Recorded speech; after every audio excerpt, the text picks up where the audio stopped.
All right, guys, welcome back. We hit our targets exactly as predicted. I'm going to go over that in a second. Against the entire crypto community, we hit our targets, and I'm sure, again, this got a lot of people liquidated.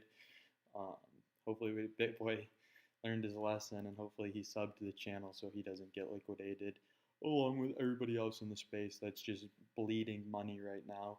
And we'll talk about that trade in a second. But really, what I want to talk about for a second is like, I'm not on like I've made my money. I'm not on here for any other reason to help out the community, to help out and really start educating and getting people involved in crypto and things like that, and really giving people the understanding. There's a lot of new people to space, and the only reason I'm on YouTube, the only reason I can make what YouTubers make with a few trades, and you'll see those trades on the channel. Like YouTube money is nothing, and so this channel will never hit sponsorship because I'll never let it. You're never gonna see ads. You're never gonna see me sell you a course. I have plenty of money. Trust me, I have plenty of money. I'm here for you guys, and so I would just like it if you have any questions to ask in the comment section, or if you're like looking at something. Like I really want to interact with my community more, and then I totally understand that there's a lot of newer guys to this space. Whether you're new or you're not new, it doesn't really matter. We've outperformed BitBoy on everything. We've outperformed every YouTuber. And again, I love those YouTubers, but we've outperformed them on everything. But that being said, that's just my message that I first and foremost want to get to you. Yeah, we hit our targets, and yeah, we're doing good, and blah, blah, blah. But what I really want to tell you guys is, don't be afraid to ask questions. All right, with that being said, we're going to go into the charts. And I'm gonna like bring back up so you guys know how it works. I go over the charts, and we told you guys that there was this head and shoulders pattern, and I told you guys, I preempted you, and I said, listen guys, there's gonna be a lot of people that are gonna say, this is impossible. There's no way ETH is gonna do this, and that's what the entire community has been saying. And I said, listen, I get it, but I also understand that we're always right because we know how to do technical analysis. And that's essentially what I said. And then obviously we were correct. We hit this target right here. We took a little bit of a breather. Then we came down and we hit this target right here. This reversal pattern's not over yet. We could reverse out of here, and that would be fine. Like I said, we're not taking this short position. I told my community we're not taking this short position. I just really don't want you guys to get wrecked with longs, which is why I brought it up. And then also, Bitcoin has been outperforming Ethereum recently, which we also predicted. So we're just looking good on the charts. We're just looking at a breather. Again, this is the measured move. Whether it plays out or not, it looks like it should still play out. But either way, we have these targets for take profits anyways. And again, it's not for us. We're not shorting Ethereum. I mean, you can, and if you listen to my video, you'd be profitable, but and you would take profits right here, and you'd be doing really good.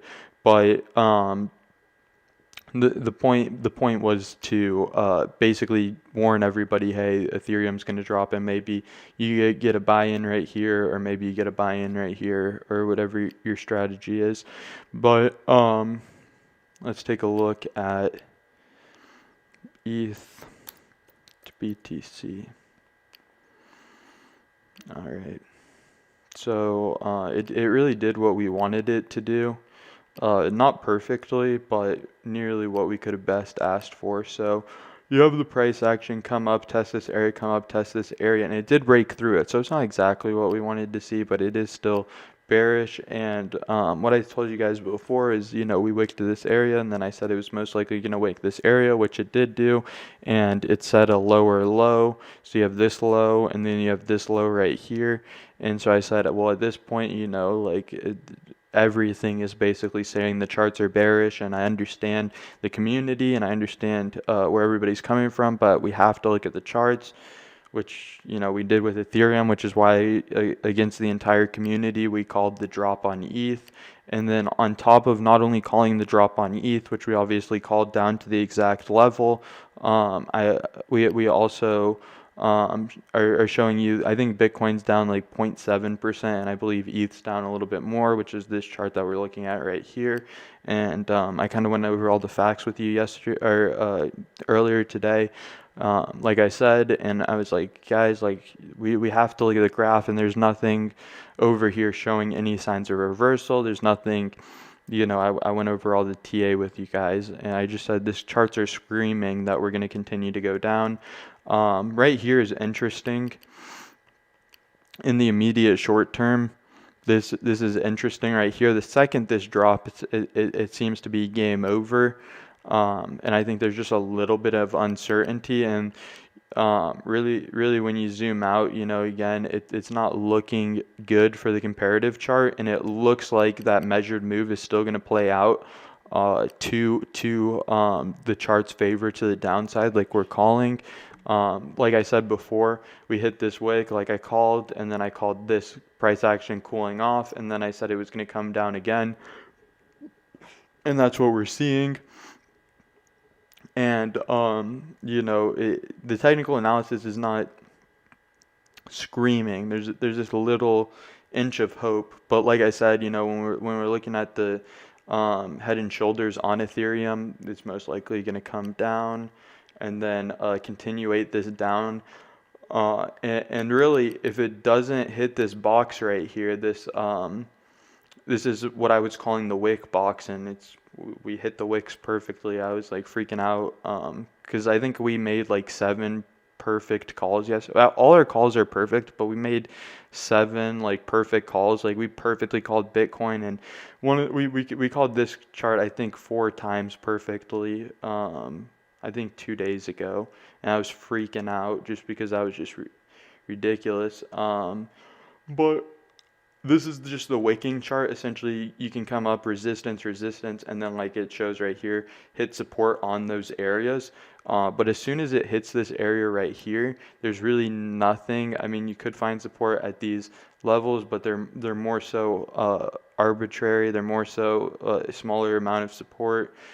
It's possible, but this is really where the support box needs to be. And then so if we break this area, I'm expecting definitely to come down and hit this target. I mean, anything can happen, and like I said, we're looking at the ETH Bitcoin chart too, or we're looking at the ETH USD chart to really show what's going on. But it looks like that's going to be the case. And then yeah, I told you guys to make sure that you guys are commenting and stuff and like asking questions. So I'm just going over, like, this is always how the strategy, like this is always how strategy. This is always how the streams go. I cover everything that you have to know, that you need to know. Like last stream, I told you guys ETH was most likely going to dump, and it did. After I get done covering everything that you need to know, I'm going to look at the comments. So looking at the, yeah, nice. So I said last stream, I said, we constantly see it wick right here, and then basically what's going to end up happening is if we hit this level right here and we don't hold it, we're most likely going to wick, which we did almost perfectly into this purple spot right there. Let's see.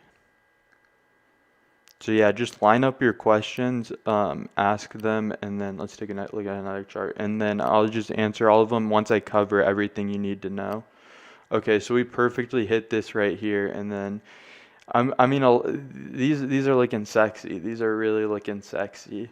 That catch right there is pretty nice. Let's hit it with a fib tool real quick, so you guys know. You might see YouTubers using the Fibonacci retracement, but for this specific task that we're looking at, you want to hit it with, because we're trying to figure out right now, is the dump over. All right.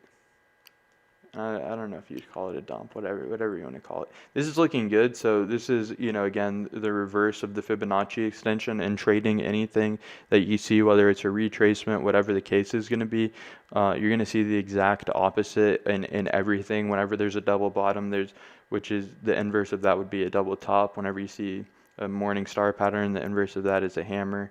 Well, the inverse of a Fibonacci retracement tool is a trend-based Fibonacci, and this really shows where the pullbacks are starting to like these pullbacks are starting to reverse. And right here is the golden pocket in this area right here, and we just closed above it in the 4 hour, so it's starting to look really good. It's trending good. I like this candlestick. I like this candlestick a lot. It's looking good, and I want to see this level hold as support for sure.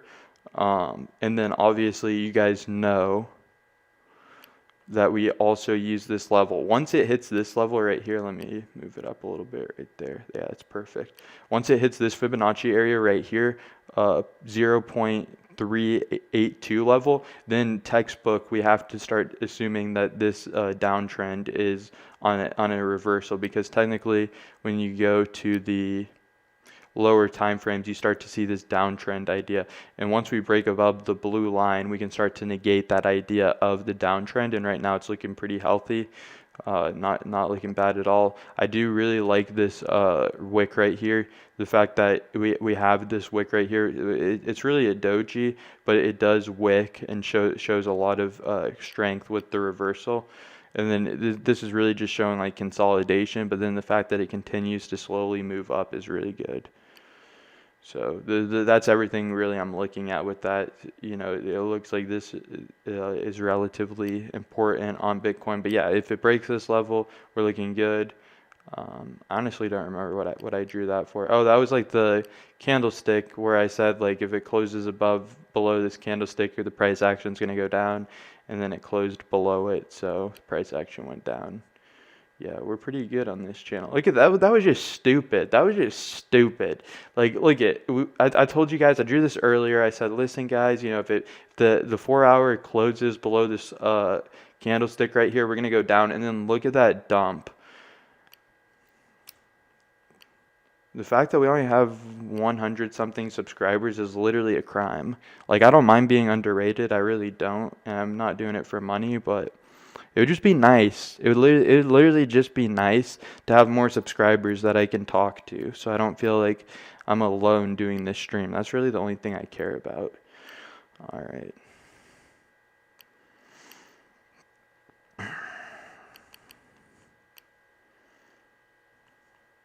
All right, so you have this double bottom right here.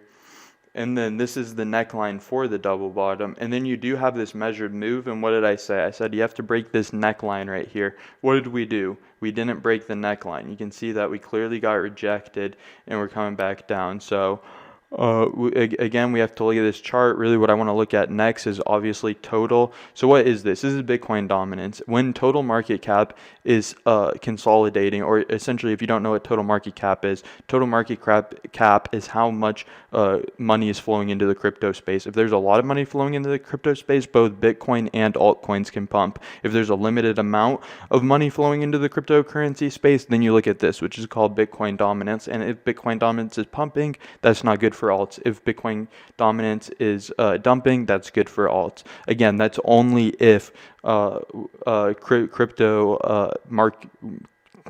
crypto market cap is low, which we'll look at. I'll get you straight on that, because like I said, I'm going to tell you everything you need to know. So obviously this is an absolutely monumental level. You hit this as resistance, and then it's constantly, or as support. You come down, you hit this as support, and it looks like it's flipping it as resistance, which we've seen multiple times on the chart. So again, we're going to keep you guys updated on this double bottom idea. We're going to keep you updated on this is significant, but retrospect with everything going on in cryptocurrency, this idea of breaking out of this golden pocket on this Fibonacci channel can be negated just depending on how the market interacts. And we do have a hard rejection right here with this bearish engulfing candlestick on the 4 hour. So again, you know, it is bullish to Bitcoin's point, the fact that we broke out of this golden pocket, but the fact that we do have that 4 hour candlestick close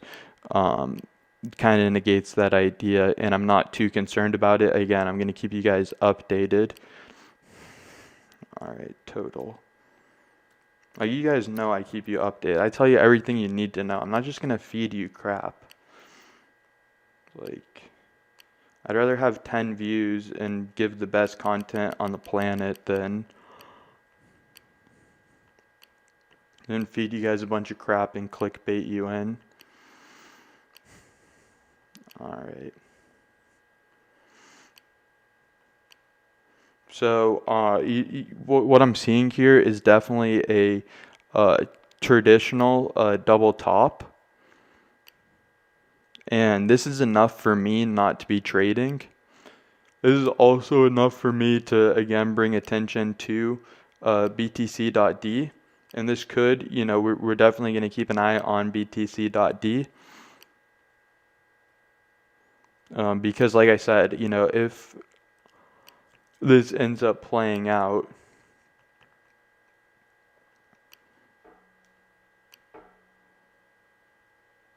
so what is this? What am I drawing right now? This is a technical pattern called the double top. And a lot of people don't know technical analysis, just being straight up, and they literally just don't know technical analysis, and they'll just look at two humps and say it's a double top. The price action comes in from the bottom. When we have a double bottom, the price action comes in from the top. It then comes down. It closes these perfect, what do you call them? It would be a neckline, but closes these candle bodies perfectly right here, which creates the neckline, and then comes up again, gets rejected, and then comes down. And it looks like currently it came up and like rejected and validated the double top for right now, but there's nothing really to show that we're not still reversing down. I can hit it with a Fibonacci trend base again to really get an idea, and we can start drawing lines as far as how this works. So again, why are we looking at total market cap? As this graph goes down, that's essentially bad for the entire space. As it goes up, essentially we can have Bitcoin dominance and altcoin dominance. So if it does go down, it's not necessarily money's leaving the space. I mean, it is, but most of the money in the space, obviously not all the money is going to leave. So the money in the space is just going to have to switch between Bitcoin and altcoins, and the best altcoins are going to get money, whereas when this is constantly just going up, everybody wins. All right, so it looks like it hit this level perfectly, and currently we got rejected on it, which is bearish. And then again, you can't underestimate, you can't not take into account this double top. I wouldn't really be trading anything right now because again, this is really bad for the entire market. Bitcoin dominance again isn't looking too hot. This isn't looking too hot. At the very least, if people are trading, if people are buying, what I would do is, and we'll get the measured move for this, but what I would do is just have stop losses, things like that. And then if we do end up breaking this neckline, what I would do is essentially cut trades. But like me personally, I wouldn't even trade right now. It's just not looking hot. I mean, do you want, if you want to trade once we hit this bottom, this would potentially be an opportunity. And it looks like this double bottom is going to be perfectly right above this one, and so this would be a low, and then this would be a higher low, and we would still be in an uptrend on nearly all time frames. And so this could be an amazing opportunity. On this channel, we always give the best opportunities.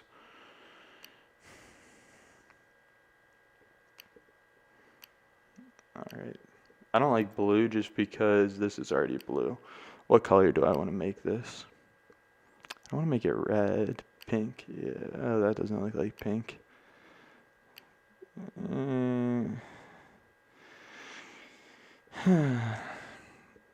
These colors stink. All right, perfect, right? There we go. Gorgeous. All right, so that's our measured move on the double top if the neckline ends up breaking. Let's see if we have anything else to really cover. Oh, did we go over it? We went over that one significant Ethereum chart where we called the bottom, but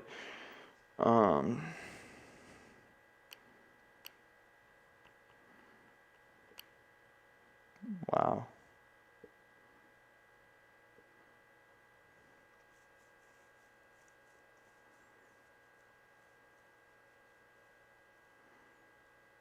That's crazy. I mean, I'm sure people were getting wrecked by not following our channel. And then again, what I was talking about is, we have this, you have this wick, and then you have this wick right. Is that right? It's wicked it a few times at this Fibonacci speed fan. And it's hit it right here. It hit it right here perfectly. It's kind of hard to see if you can zoom in. It hits this right here. But this is a level that I'm relatively anticipating, at least as like a short-term pit stop. We're gonna go to the other chart, our Bybit chart. I really like our Bybit chart on ETH. If you're new here, we always go over multiple charts because I have a lot of information to share with you guys. Oh my gosh, that's freaking stupid. I literally called that earlier. If you remember, I was like, I hit the blue. It's probably going to hit the blue, but potentially hitting this area and potentially hitting this, which is really what I wanted to look at. And then it hit our other chart measurement. You guys know how we roll it in this channel. But I do multiple charts because a lot of people were complaining, a lot of subs were complaining because there was so much going on in the charts. They were just so confused. So I do multiple charts so it's not so cluttered and people know what's going on. This is just a measured move if it was to play out. And I was talking about the bearishness of ETH potentially just in case, but I'm not really expecting this. And I never said I was expecting this. This is just kind of like an emergency in case ETH's price was plummeting. It wouldn't be in the channel like it is right now. It's not really like something that like you can hear my voice, like we're pretty level-headed because we've called all this price action. So like if this does happen, like this is basically just an anticipation. Like I'm not calling it, but like I'm saying, like if I woke up tomorrow morning and this was to hit, I could just pull it up on the charts and we'd have the measured move because you guys know about our ETH to Bitcoin comparative chart and how that's looking. But anyways, so yeah, this would definitely be a decent target, and then this would definitely be a decent target if we were to continue going down. But then again, like I said, we want to stack that up with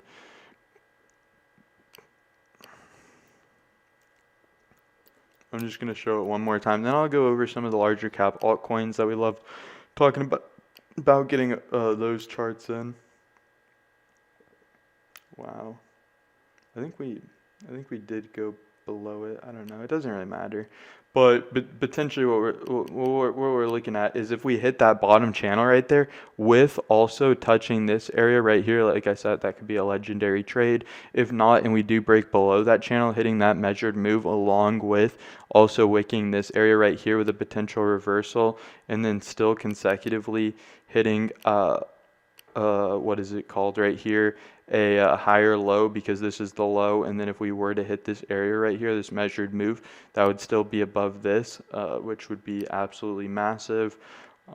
This is a Fibonacci extension level that's pretty relevant. That's why I have it pulled up, because we could also hit that Fibonacci extension level and bounce. I just want to again present all the information so we have it.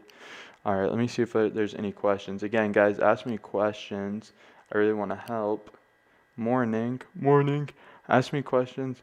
You saved my ass tonight a lot. Thanks. Yeah, I really, yeah, I appreciate it. It's like, yeah, that made me smile so hard. Because that's what I'm trying to do. Because there's a lot of people in the space like saying, oh, Ethereum this, and like I totally get it. Trust me, I get it. I'm one of the experts in the space. That's like why the channel's so good. Like I get Ethereum and the whole thing behind that, but we looked at the charts earlier, and the charts were screaming that was going to happen. And so I just had to tell you guys what was on the charts. And that's really what I like doing, is I like saving people money. And I feel like that's like the main pro to this channel is that like if you follow this channel, like you're gonna get the calls that everybody else is afraid to make, and because of it, it's gonna save you a lot of money. I don't remember where that chart is, but that chart is fire. That's crazy. I also called it on this chart. That's freaking ridiculous. But where's that chart that we were looking at? It was Bitchermex, I believe, or Femex. It's Bitchermex, Femex, yeah. Yeah, there we go. So yeah, it's like still technically in play. Like just the reversal idea doesn't look like it's entirely played out. Like that we have a full reversal. Like to me, like this, what this really looks like is that we're taking a rest stop right here and then potentially moving down.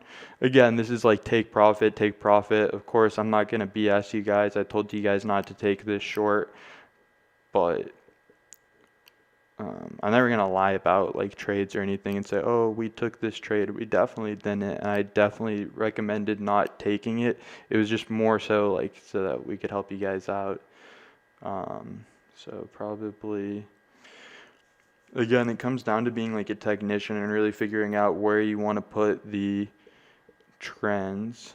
So we'll do this swing high to this swing low to start out with. Okay. This is on the 4 hour, so that is relative. So yeah, we're still not out of on the more macro. We're still not confirmed out of this. I would call this like a consolidation, like a breather, and we're not out of it yet. So we would have to break above this level to start thinking about this, and there is some resistance right here, which is support. So this is support and support. So this is resistance because it broke through it. So I do think we could come up to this level, possibly hit this as resistance and then come back lower. Again, it's going to be like that whole thing where the community is going to be shocked that this is happening. Like I said, like I watched BitBoy's video this morning after we called the first dump, after we called this dump, and he was like, I lost so much money, and he's like, I had so many people hitting me up saying they lost so much money, the community's losing so much money. I'm like, BitBoy, just sub to the channel already. But it's the same thing with tonight. And so I think a lot of this wick is that people just don't know, and they're going to buy. And, I'm not going to say whether it goes up or not, because like I said, the reason we win so much is because we go over the technical analysis and we take it level by level. But there's still a lot of major potential for this wick to continue to go down, and I think this is, people longing it right here, thinking they hit the bottom, they're just going to get wrecked. This is a shooting star. I mean, I couldn't care less which way it goes. Like I said, I told you guys to stay out of the trades, and but yeah, this is really what I think is that we're going to come up with this area and then continue lower. But I'm not like an opinionated person, and I don't hold on to beliefs.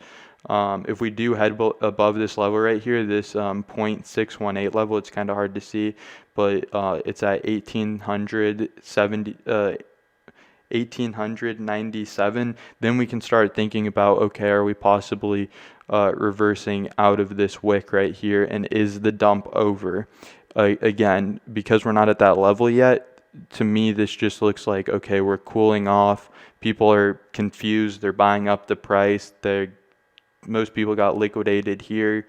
They're buying up the price. They're like, oh, it's going to continue going higher. I don't know why it dumped, because they don't follow the channel. As they're going to be like, I have no clue why it dumped.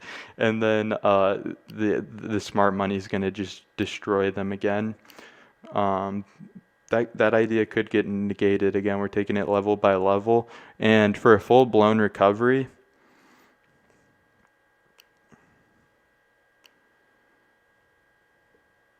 we're looking at this level right here, and this is a very significant level. I see this level all the time. So this is 1958 right here, 1958. If we do get this level, this is the start to the reversal idea. But what you have to remember is that the BTC to ETH comparative chart is not looking favorable in any sense whatsoever. So even though the price could temporarily wick up here, we still need to take a look at obviously the ETH to Bitcoin comparative chart, because obviously that has a significant dictating factor on ETH. So traditionally, when we take a look at this trend-based Fibonacci extension right here, we would say, okay, well, you know, if it hits this level right here, this 0.382 level that we talk about a lot, then we can start to look for a reversal idea, textbook, and the fact that it does have resistance, resistance, resistance, resistance. If it was to break above that, that would be significantly bullish. But like I say on this channel, I don't want to say you, but to be competent in these markets and make the calls that we're making, we can't just look at the technical analysis. We have to take the entire market into consideration in multiple charts, and that's how we don't get wrecked ever.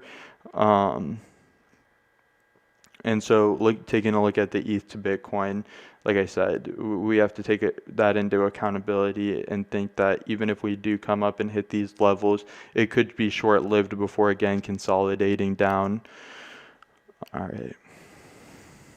But yeah, if you guys have questions about coins, let me know.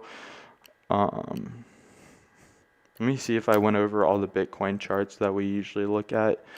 So we're going to start with Bybit.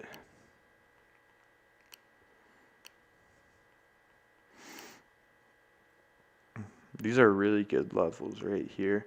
And it looks like we hit this level perfectly. That's so cute. And it looks like we hit this as resistance and we're coming down. So that's a bearish idea. And then I believe on the other chart, I don't know why my memory's so bad, but I believe on the other chart there was no indication that we are reversing currently, but it should play out on another chart. Where is this? This line is like significant, but obviously we have multiple different trend lines on multiple different charts. All right, so yeah, like we're definitely looking at this area, and then we'll see if this comes into play. This has been in play like a lot previously and has accurately predicted a lot of price action. All right, next chart. So that was Bybit's chart. Let's take a look at Coinbase.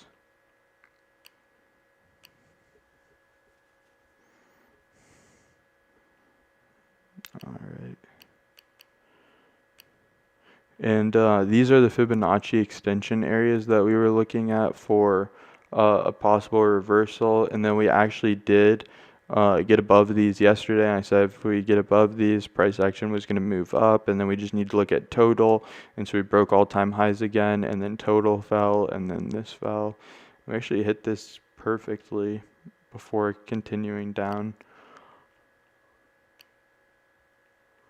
And so I don't know exactly how accurate these are, other than the price action validating them like this one, because we did draw them yesterday. So I'm going to pull up another Fibonacci on it,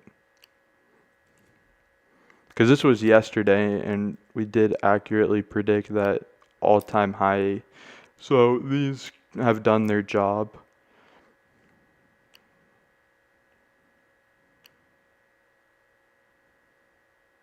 Let's see.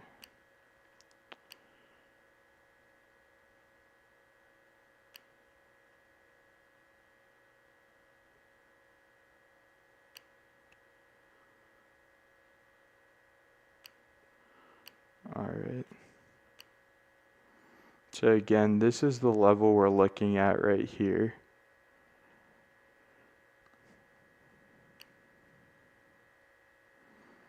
Now, Bitcoin is more bullish than ETH. Like I said, we predicted that with the ETH to Bitcoin comparative chart. So yeah, that's really, I guess I'll put the golden pocket and label it, because those are really all the important charts I want to look at. All right, perfect. All right, so extremely bullish would be if we came down and hit this area as support. It seems to line up right here. If we do consolidate and we get it on the next hour, we could come up to this level right here, wick it, and move higher. That would be bullish. And a continuation of this idea, like I said before, we're consolidating. It is looking a little bit better than Ethereum. Which we talked about, but I want to see a break above this pink line right here and a hold above it, and then like I said, the ETH to Bitcoin comparative chart is explaining why Ethereum is not performing the way that the community thinks it should be. But that doesn't necessarily mean that it's bad for Bitcoin. So it's how much is Ethereum worth in relative to Bitcoin, and the charts are validating that it's worth less. Obviously, that's not intrinsic value, but that's the charts and what we had to go off of. But that doesn't mean that Bitcoin can't still perform. It would actually validate the charts even more if Bitcoin was to perform. So like I said before, we have to, when we're looking at that 3.382 level, that's significant relative for Ethereum. But if this Bitcoin price does end up breaking above this line, that would be very bullish. All right. And yeah, so the chart doesn't affect it. That chart doesn't affect it the same way. I'll just answer this question real quick. I'm using Bybit. Do you think about what do you think about the app? Good, bad? Yeah, I use Bybit personally, and I show a lot of our trades. I mean, all our trades have always been what would you say, like profitable? All our trades have always been profitable, but whenever I'm like, I'll literally show you guys my profitable trades, and you guys that are older to the channel know that we use Bybit. What are my opinions on Bybit? It's shown historically that they're a decent company, and I mean that in a respectful way, that they're a decent company. There's been scam wicks historically, where whales, which if you don't know what a whale is somebody that holds a lot of Bitcoin or Ethereum or any cryptocurrency, and they hold a significant amount, enough to move a market. And sometimes when the whales sell or buy, it creates what's called slippage in the market, which is where the price drastically goes up or down. And there will be scam wicks where massive whales on Bybit will be tanking the price, like something like this. But we did predict this. This wasn't like random, but just sometimes whales that have massive accumulations, they will randomly just tank the price and cause a lot of slippage, and a lot of people will get liquidated and lose a lot of money. And Bybit says, oh, well, that wasn't really fair. Nobody could really anticipate that. We're going to refund everybody their money. Now, that's never happened to me personally, but it's a decent platform. Like, they have the decency to do that. My feelings, I'm in the United States. My feelings towards it, because I have to use a VPN and things like that. I scaled out of my positions, and I don't have a lot in my trading account because it's, I have to use a VPN. But I mean, the only thing I can really say is it's probably one of the best leverage trading platforms.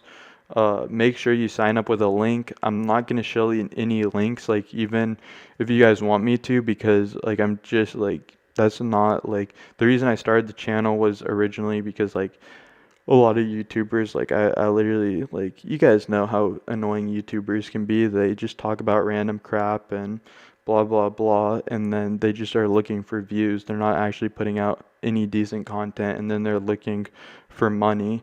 And that made my blood boil, which is why the YouTube channel that I started. Um, But so I'm not going to give you a link that just goes against the principles of the channel, because I'd be making money off that, and I don't need any money because I'm a really profitable trader. And we hold the best coins, best portfolio. Um, so I would go to any YouTuber that's big in crypto, and I would just make sure that you use their referral link, because if you use their referral link, you're going to get cheaper funding rates, which are a big deal.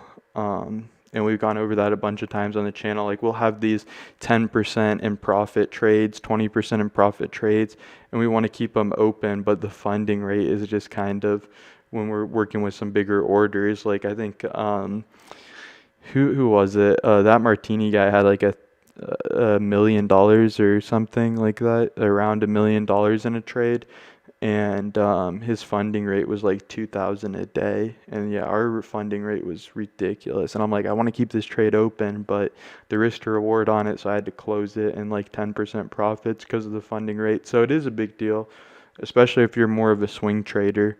So definitely take advantage of. Again, I'm not going to show you a link, but you can find them in like NM Crypto, Carl the Moon, these guys. They'll have a link for you. And then the only exchanges that I think are better, and better is an arbitrary word, most definitely. The only thing that I really think is better, this is going to be interesting to see how this 4-hour closes. Again, if it hits something like that, then that would be bearish engulfing. But the only thing that I really think are better, and again, it's arbitrary because there's pros and cons to all the sites. The Bitcoin or Bybit is like safe, but it's not safe. So like, as an American, like, I'm not really supposed to be using it, and so that's not really safe. But it is safe because they use cold storage wallets, and it's very hard for them to get hacked. But so it's like safe and it's not safe. It just depends. And then the other thing is like Femex is a really cool. Femex is a really cool exchange. They're newer, so they don't have quite the reputation as Bybit. The Bybit is really the industry standard. And then the other one, if you're a United States citizen, relatively like good, is Kraken. I like Kraken. I do have an account with Kraken because on Bybit you can only open one trade at a time on like a specific currency, and sometimes I want some low leverage trades, sometimes I want some higher leverage trades, so I'll open multiple different trades at one time, and using Bybit and Kraken, that gives me the opportunity to do that. Whereas if I just had Bybit, I would only be limited to one trade. Now, most people shouldn't be trading in general, and I'm very blatantly I don't want to say obvious, but like, I'm very blatant on the channel about that, because I care more about people not losing money than I do about their feelings. I'm trying to get more soft about how I explain that, like, but yeah, I mean, if you're an experienced trader, you know what you're doing, or you at least watch these videos, you should be, but there's a lot of people that have no idea, and they think of it as like gambling. But if you don't know exactly where the price is going, you might have better odds playing blackjack. I mean, the odds of you winning blackjack are like, what, 42%? The odds of you, like, if you don't know exactly where the price is going every second, is like probably maybe 50%, maybe a little bit more, so just slightly over gambling. But I mean, I don't really want to what would you say? I don't want to like assume. I mean, do whatever you want, but yeah, that's leverage. But definitely what I recommend for new guys, and it's just like I said, I really care about saving people money and people not losing money just over everything else. Starting out with low leverage, like 2x is plenty. And then maybe moving up to 5 with a small amount.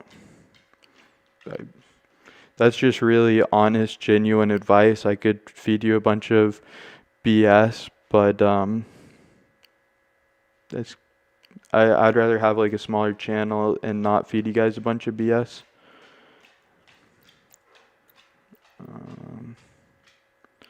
All right. XRP, something I've been avoiding.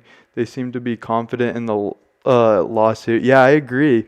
They have been pretty confident on it, and they're trying to fight the SEC, and that hasn't gone favorable for anybody. Nobody really wins with the SEC, and everybody's just kind of like, what the heck? And it really comes down to like the attorneys and like the specifics on it, like like the code of law of like, because it's not really going to be opinions. It's called like Black Maritime Law or something like that in the United States, and it'll just be interesting to see what happens. And there's the XRP Army fanboy. I don't have like any significant insight that like you can't find on. I would just not shill, but I would like just outsource you is the appropriate word. I would just outsource you to some other channels that are really into it, because like I told you guys before, like we obviously talked about it multiple times, like XLM just seems like the more conservative play. Like it is the more conservative play, and like I understand the argument for Ripple, I really do, and I understand what people have against it, like I really do, and people have brought up really good points, and I understand both sides of the story. Like to me, I just see it as really high risk, high reward, and it's just not something that fits my portfolio. So I will never tell you guys something that I'm not personally doing. So like if I'm trading, like I'll show you guys, like I always do, what I'm trading, and then vice versa. If I'm not gonna buy something, I'm not gonna tell my audience to buy something. I just think that that's really wrong. So I told you guys, if you guys are interested in XRP, and we'll talk about it after the lawsuit clears up, there could be some opportunities there, possibly as a very high risk, very high reward, because like like I said, I get both sides of the argument. They're trying XRP, and the XRP army is really pushing for the idea that a lot of central banks are going to be adopting that currency. And then thoughts on Pancake Swap.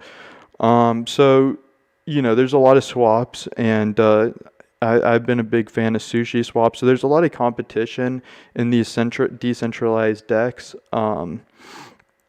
Obviously, Uniswap is king, and I don't just mean that because it has a larger market cap, and because of, and I kind of went over this earlier, I think yesterday or the day before. I don't just mean Uniswap is king in the decentralized DEX space because it has it's been here longer and it has a larger market cap. I really do think that it's king. Well, king because like you can get micro caps. There's just so much liquidity and on Uniswap, which I've talked about, and then there's so much liquidity, and then the rates for providing liquidity are very good. I actually am yield farming a little bit, but again, I'm not going to shill you stuff like that and then like be like, oh, you should be yield farming too or whatever, because like it costs a lot of money to yield farm, and I know my audience, and we're just not there yet, and I'm not going to shill you like, finally BitBoy was like, and again, I love BitBoy's channel, but finally Bitcoin stopped really shilling altcoins and all these like coins. He was talking about all these coins constantly. I was like, guys, take a step back. If you don't have at least $200 to be spending because of gas fees and stuff, like there's almost no return. So my point is this, like I'm a Uniswap guy. I use the platform. I've used a lot of these other decentralized DEXs, like Sushi, Cake, Kyber Swap. I'm a customer of these. Like I've used them. I'm familiar with them. I think Uni is by far the best because not only do I use their platform to swap cryptos, which is what it's used for, I also provide liquidity onto these platforms, and Uni has the best rates and the most liquidity and the most selection. So I think that there's a lot of competition with Cake. yeah, that's really what I can say about it. And really, the answer to why it's doing so well is because when you're into cryptocurrency, what you're going to notice is there's going to be a lot of trends. And Binance Chain was a trend. And you're going to see trends like in DeFi. You're going to see trends like everybody was buying Polkadot. Sometimes there's trends on NFTs, the rare digital. You guys know what I'm talking about. I don't know why I can't think, but like the rare digital collectibles, like on Sandbox. And so, there's trends in the crypto space and Binance chain that was a trend where everything on Binance chain was doing well. But like I said, like I wouldn't touch this for a multitude of reasons. Cake, not that it's necessarily terrible. I just like we go over this a lot about like competition and things like this because it's actually very, very important. And like with sushi swap and like all the different swaps with all the different like what do you call them, foods, like burger swap, pancake swap, whatever. There's just a lot of competition. um so I would probably I would stay away from it, and I think the trend's kind of over. Like, I don't think the trend's over on it, but I just don't think it's a good time to be entering into something like that. I like the trends that I believe in, so I actually stayed away from NFTs. I get the anti-inflationary aspect. Trust me, that's what got me involved in Bitcoin before, and I actually have a huge video that is 3 hours long where I talk about the anti-inflation or the hyperinflation depression on the channel. I posted that. It got like no views, and it's really, really, really good content. So I get NFTs, but I wouldn't personally do it. I get the whole decentralized DEX thing, like, and I just personally like if I wouldn't use it as a staker, or if I wouldn't use it as a if I wouldn't use it as like a provider or a consumer, I just would stay away from it personally. Whereas like Aave and some of these other coins, like yes, I hold the coins and then I can also use them. Like they actually have use cases and I can borrow against them or loan against them. So lots of opportunities there. And I like really just get in the coins I believe in. I mean, if you're looking for a quick flip, let me make sure that's the right ticker symbol. It should be. Cake and then CoinGecko. But yeah, keep asking me questions because, like I said, I'm like really want to help you guys. Hopefully, this is the right ticker symbol.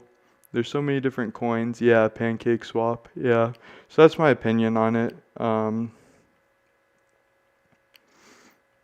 Let's see. ADA USD. So we've gone over this so many times. Damn, technical analysis really be good. Damn, we're killing it. I know this looks sloppy, but I mean, you guys got to give credit where it's due. Like we hit this, and it's just such ease of use. We hit this level perfectly. This 618, but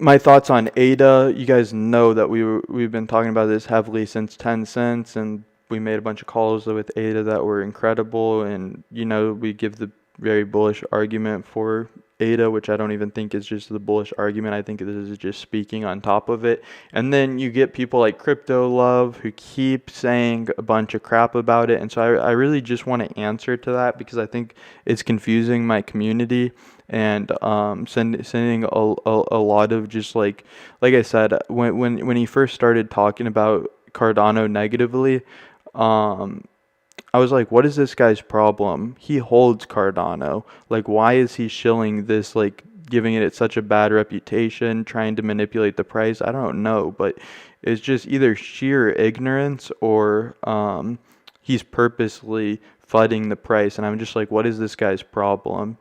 And on this channel, we're for the people, kind of like BitBoy's channel, but we're small, so I think it's cute. But we're the thing with Cardano, we already talked about a long time ago with Cardano, like the bullish applications for it, and like why it is priced the way it is, and how we called that 10x.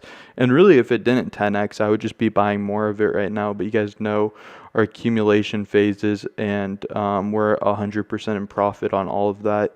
Um, but I just want to touch on the fact that, crypto love said that, the oscillator versus degenerator argument, where essentially coins oscillate their cycles, and then um, Cardano, that's not the case. So Cardano, you can't say it's a white paper, because they write these academic papers and they're not white papers.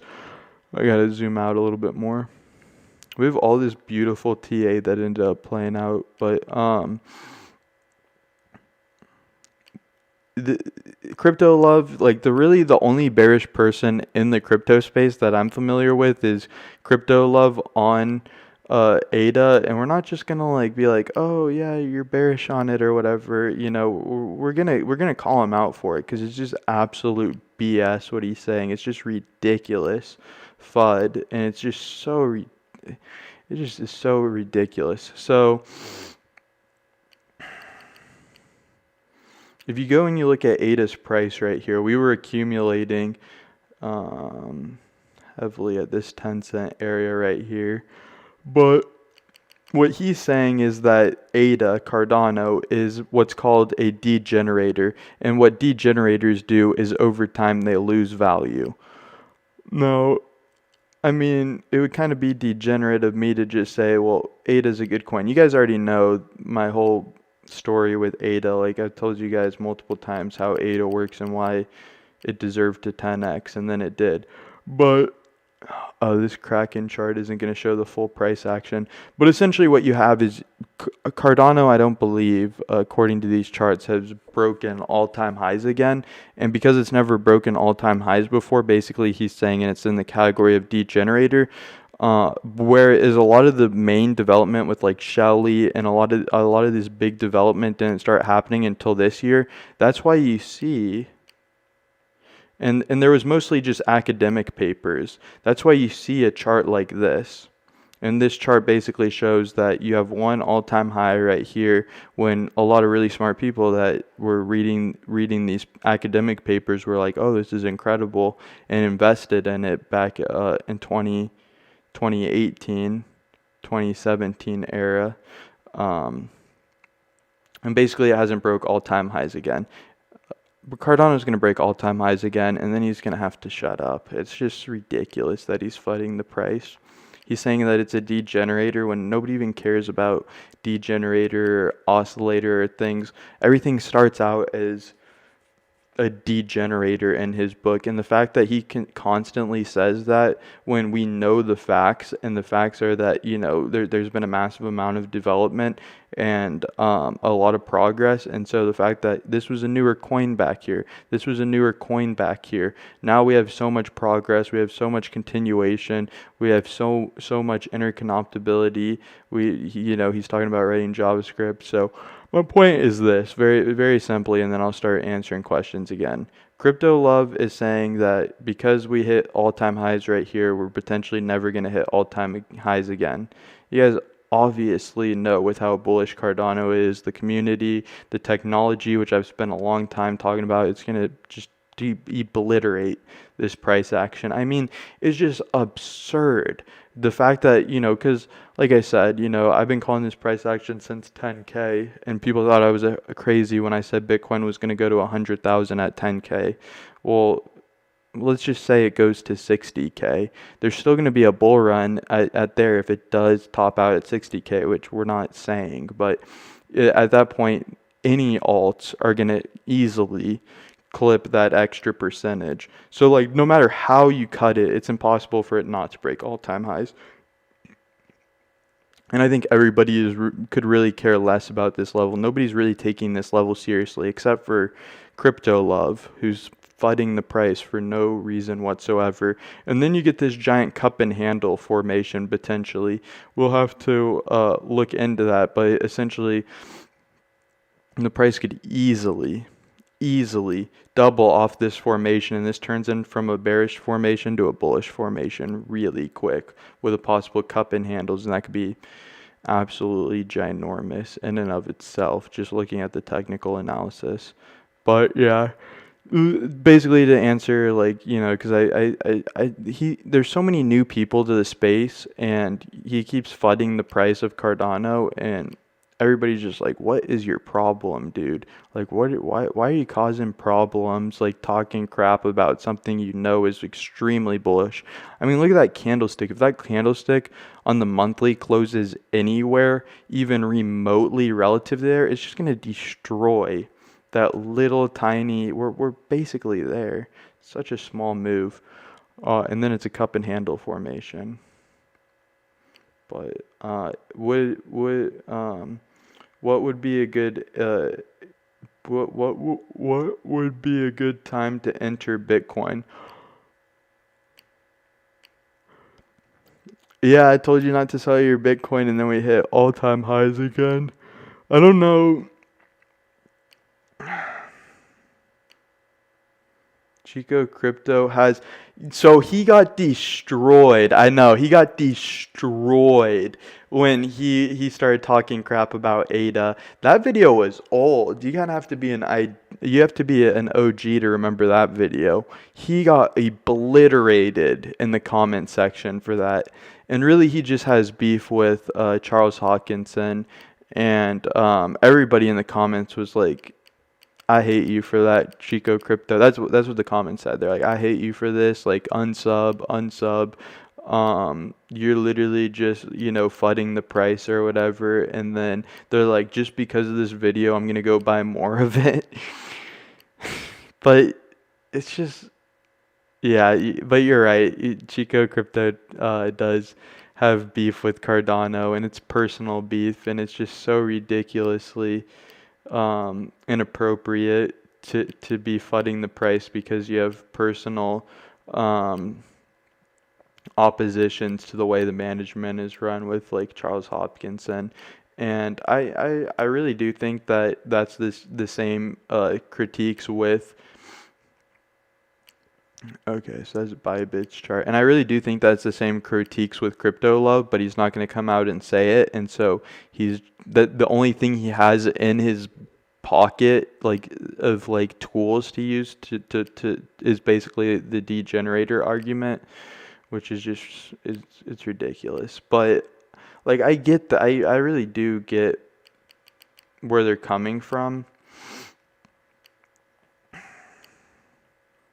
But it's just like it's like, leave your opinions out of it. You know, people really could care less. They're trying to get into the space to make money. Most people are in the space to make money. So fudding the price and short selling, like fudding the price and making people like get fudded out of Cardano, it's just so ridiculously inappropriate. But yeah, if you look at Chico Crypto's channel, he goes over a lot of projects. Like, he's a very ethical guy. Like, he really cares about, like, you know, like he'll be against, like, he's a huge Ethereum guy, and he's huge with like Energy Web, and he's really like one of those guys that really likes like the environment and like being green and conserving energy when using all this technology. Nothing wrong with that, but he's got in a lot of problems because with his community, because he's pushing that agenda, like, of, you know, being ethical or whatever, and in his viewpoint.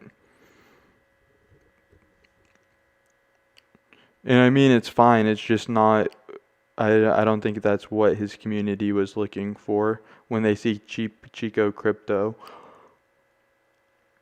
So it looks like this is definitely just like a key resistance area that it's going to be touching and then possibly breaking through. When's a good time to enter into Bitcoin? What I'm looking at is this right here is obviously a bearish engulfing, and then this is also a bearish engulfing. And then relatively speaking, we did break all these lows, but we do still have this, which is a higher low. what I'm anticipating. And like I said, this is like really significant. Like if we hold this area I was talking about before, if we hold this area, like if we wick it, then we're going to come down, which I talked about, which we did do. And then if we break it, so really what I'm looking at is, and you can clearly see, we bounce off of it, we do good. The second that we break it, we come down. So for the price to continue to be doing good, I want to see a break of this level, which just happens to correspond with this level right here. Right now, the price is looking bearish, so I wouldn't be looking to enter into it. Let's take a look. So really what I want to see right now, really what I feel like I'm going to see right now is a close on this 4-hour candlestick with this bearish engulfing, and that's obviously going to perpetuate the price down even lower, and it looks like break some of these major trends that we're looking at for a long time, and start to possibly go into this red area, and then it looks like it's going to break that trend line, which is just relative. Like it's called the price action right here and right here, but we're going to take a look at some other charts so you guys can really get an understanding of where we might find support. But right now I don't think is a good time to be entering in. I kind of want the dust to settle essentially because the charts are not looking good.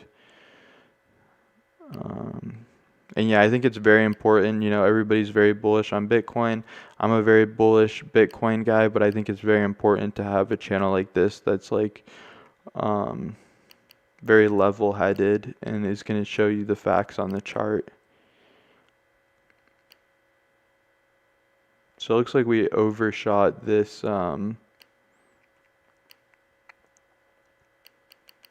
trend line right here, and the market can't take it back. So it looks like a lot of limit orders, a lot of people are looking at potentially entering into this period, and I think there's just some slippage right here and we went below it. I mean, like you would say, okay, well, we found support, and then you could FOMO in, but again, we still have this idea playing out, and if it closes anything relative to where it's at right now, it's just going to drive the price down more. So yeah, like I said, I'm just glad I'm here because like I get the whole argument with Bitcoin, trust me, and a lot of people are like, oh, it's just going to go to 1 million tomorrow, so I'm happy to keep everybody level-headed. Not a lot of liquidity. What's our other chart? We have other charts. Is it Femex? Yeah, this is a really simple chart right here. And there's touch points back there, and I think they might be on the hourly. I'm not entirely sure, but we went over it yesterday. And really simply, I was like, if the price action goes below this line, we're gonna dump. And then the other one that we're looking at is this level right here, and we want to see something like. Again, like right now, like just looking at it, like we could definitely get a wick just like this. We could get a wick just definitely like this. But really what we're looking at, all eyes on that 4-hour candlestick close. And just ask me questions if you have questions. Like I said, I do appreciate like the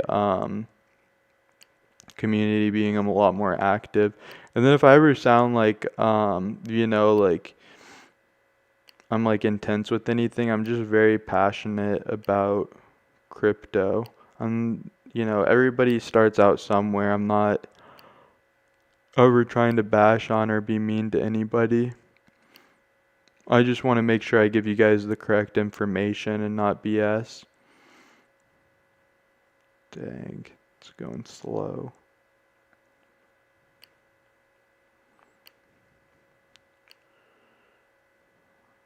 Okay.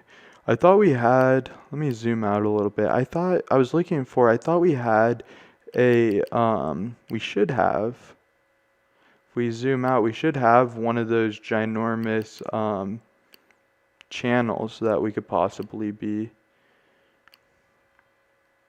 looking at. I thought we had that. I thought we had like a trading channel that was really, this does look like it's finding massive support right there. And it looks like it got validated again right there. So yeah, this is probably the most outer layer of this channel. Because it's not you can see the price right here. It's not like a trading channel, as in like it's like thick. It's like a megaphone design like this, and you clearly see the validation. Um, at, on it touches so many touch points. So this is pretty critical level right here. We could start to see a bounce, or we could start to see a drop if this doesn't hold. Um, Again, we constantly find like support um, on this EMA. So I'm going to turn on these ones because we constantly see relevancy on the 4 hour with this EMA 20, then potentially, most likely, we're going to see a bounce like possibly right here with this, which is the exponential weighted moving average 50 day, or possibly coming down to something like this. And again, these are moving averages, so they trend up. So by the time the price action does meet this level, it would perfectly hit it right here, hitting resistance, and this could be a perfect area. The only reason I'm going over this idea is we're going to take another look at crypto market cap to really get a perspective. But the only reason I'm going over at this idea is because this is a very massive channel, and a lot of the integrity on this channel is between this level right here and this level right here. So if we do break below it, we could see a relative dump. And like I said, price action is king. So when we do break below, if we do break below these critical levels right here, which would be perpetuated by this bearish 4 hour, we want to see how the market reacts to it to see how significant we're going to start looking on the charts, because price action is king, and one of the best indicators, regardless of how boring it is volume. Volume is absolutely monumental, and it doesn't matter what's playing out in the charts unless volume confirms it, it's not happening. So this is 4 hour. All right, and this is the neckline. So yeah, we're still looking bearish, like I was talking about, kind of that idea of potentially cooling off and then heading lower. Again, the entire market's going to be in disbelief of this, but you know, we can't go off of our belief systems. We have to go off of the charts, and there's nothing showing a reversal right here. This is what we pulled out because we're never one-sided. We're always trying to figure out, we're not trying to use our opinions. We're trying to figure out what the charts are saying, and the charts are clearly saying that there with this trend-based Fibonacci and this neckline right here on this potential double top playing out, which looks like is the case. Especially the main problem for this is there just wasn't volume. I mean, we did hit this right here and get this wick, which is nice, and that was to confirm the 4 hour. I think that because we kind of wicked back up, cooled off essentially on what you would say, this is, you know, not a price action, but what you would say is like short sellers, and this would be reflected in the overall market. Essentially, shorters essentially in different cryptos took profits, and then we're continuing to move down. Kind of, we see this fractal idea play out all the time, just to kind of get an understanding of what's going on. So if we get another 4 hour candlestick close below this blue line right here, this will be absolutely massive, and I think we will break this wick right here, and then all eyes on this wick right here to see if we break it, because this is the measured move for this double top. All right. Should I take profits in case it goes lower? So I'm confused on like your question. So like if you're newer to the channel, how I always answer is like, I got the answers, I just need to know like the question. I just need more clarification on the question, exactly what you're asking. If you're like longing it, if you're buying it, like what's the case to case basis, like I want more details on the question so I can answer it appropriately. Like I have the answer for you, I just need to know exactly what you're asking. If you're talking about like you have Bitcoin right now and you bought it and you're not longing it and you think should you take profits right now, I mean, I don't think any expert in the space would say, um, to take profits right now, we can go over some charts, because I think that would be very helpful for a lot of people, like stock to flow and things like this. And I heard NM Crypto talk today about how inflation isn't factored into those charts. And again, we have to be reasonable on this channel and go over only TA.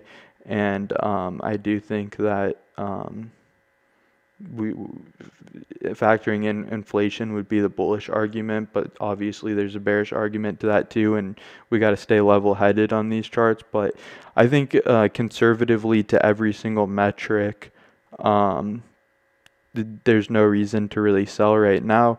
Could the price dip? Yes, but if you're buying it, you're not going to get liquidated, and there's nothing to say that this bull market is over.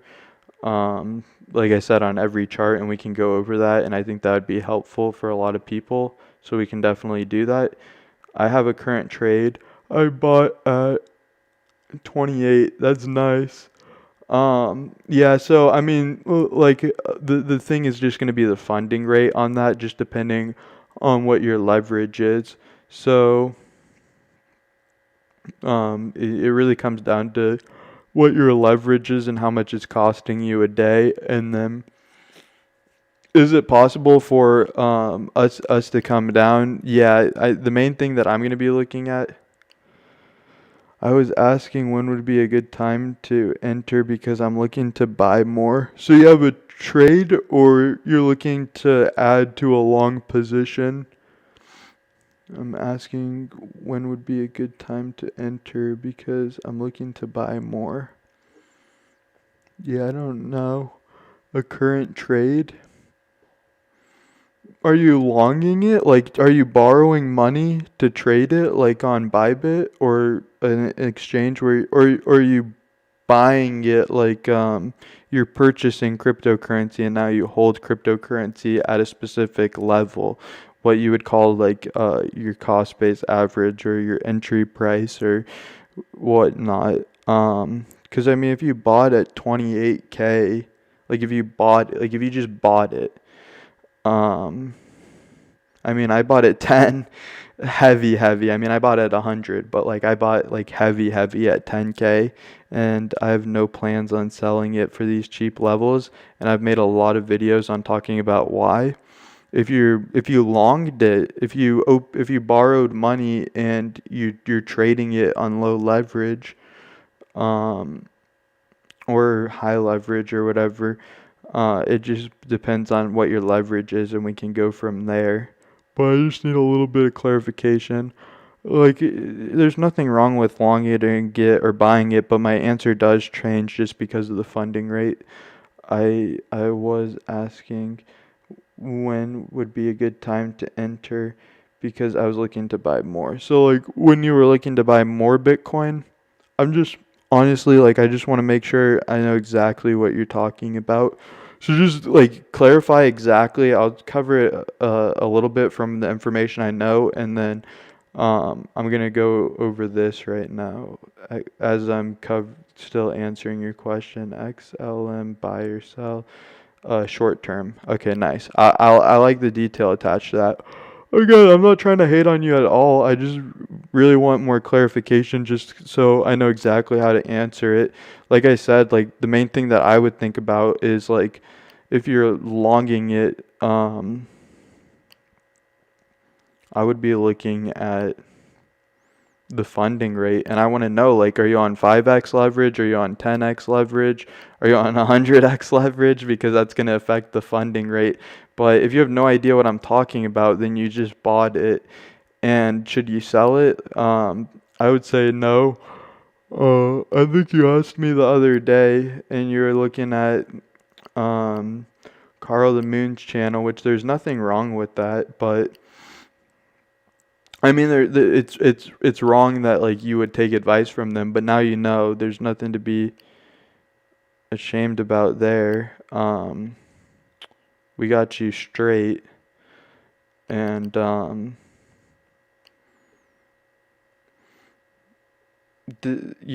have, I guess you could say I'm Let's take a look at this. I guess you could say that I am biased, but I just I've talked about this multiple times, and really what I say is this. I say, like, if you sell, like, what are you going to sell it for? Like, long term, it's nearly guaranteed to go up from every bit of information we can get, even if there is a little correction, and the space is just so ridiculously bullish. But if there was a correction or something like that, it's fine. I mean, if you've been in at 20K, you've seen plenty of corrections. If you're like, well, I just want to take profits or whatever because, I'm already up. If you bought in at 28, you're almost up 100%. So you're like, oh, well, I just want to secure that 100% return. And if that is the case, that means that you purchased it. And what I would say to that is, like, you're you're looking at a potential return rate of 100% when there's at least another guaranteed, I don't want to say guaranteed, and this isn't financial advice, but there's a very, very, very, very, very good chance that it's going to do another 100%. But if you say, well, how, like, you can't say that for certain, blah, blah, blah. Yeah, you're right. I can't say that with 100% certainty. I mean, I relatively can, but um, my only point would be, like, if you're selling it, you're putting it into fiat, which is the USD, and we can go over. You guys know I do forex. Like, I'm not like a big forex guy, but like I am educated and I know how to read the charts, and we do go over the forex charts, and like whatever currency you're holding, whether it's dollars, whether it's euros, whatever the case is. Um, Again, I can't say with certainty, but the dollar, the euro, they're all expected to go down approximately 30% on this double top. The exact level of buying power is like 74% is the measured move on the double top. We can go over that later. I was a big real estate guy, and there's a potential crash lurking, like, so, and I was a stock guy, and you can see I didn't post too many stocks to this social media account, but I do have stock pro picks that went up like 140%. I called accurately everything that happened in the oil markets, which was the big thing that I was taking a look at. And so, like, I'm a stock guy, I'm a real estate guy. Um, and so my point, the reason I'm not just randomly saying this, my point is, if you're gonna sell your Bitcoin, what are you gonna sell it for? Like, what are you looking for to sell it for? If you're looking to sell it for dollars, your money would be better in Bitcoin, by every metric. If you're looking to sell it into euros, your money would be better to keep it in Bitcoin through every single metric. If you're looking to get into real estate, once we really start hitting this cycle, I'm going to, like, once we end the cycle, I'm going to be covering a lot of real estate on the channel. But whatever you're looking for, I just really, there's going to be pros and cons to every single asset class, and I go over that a lot.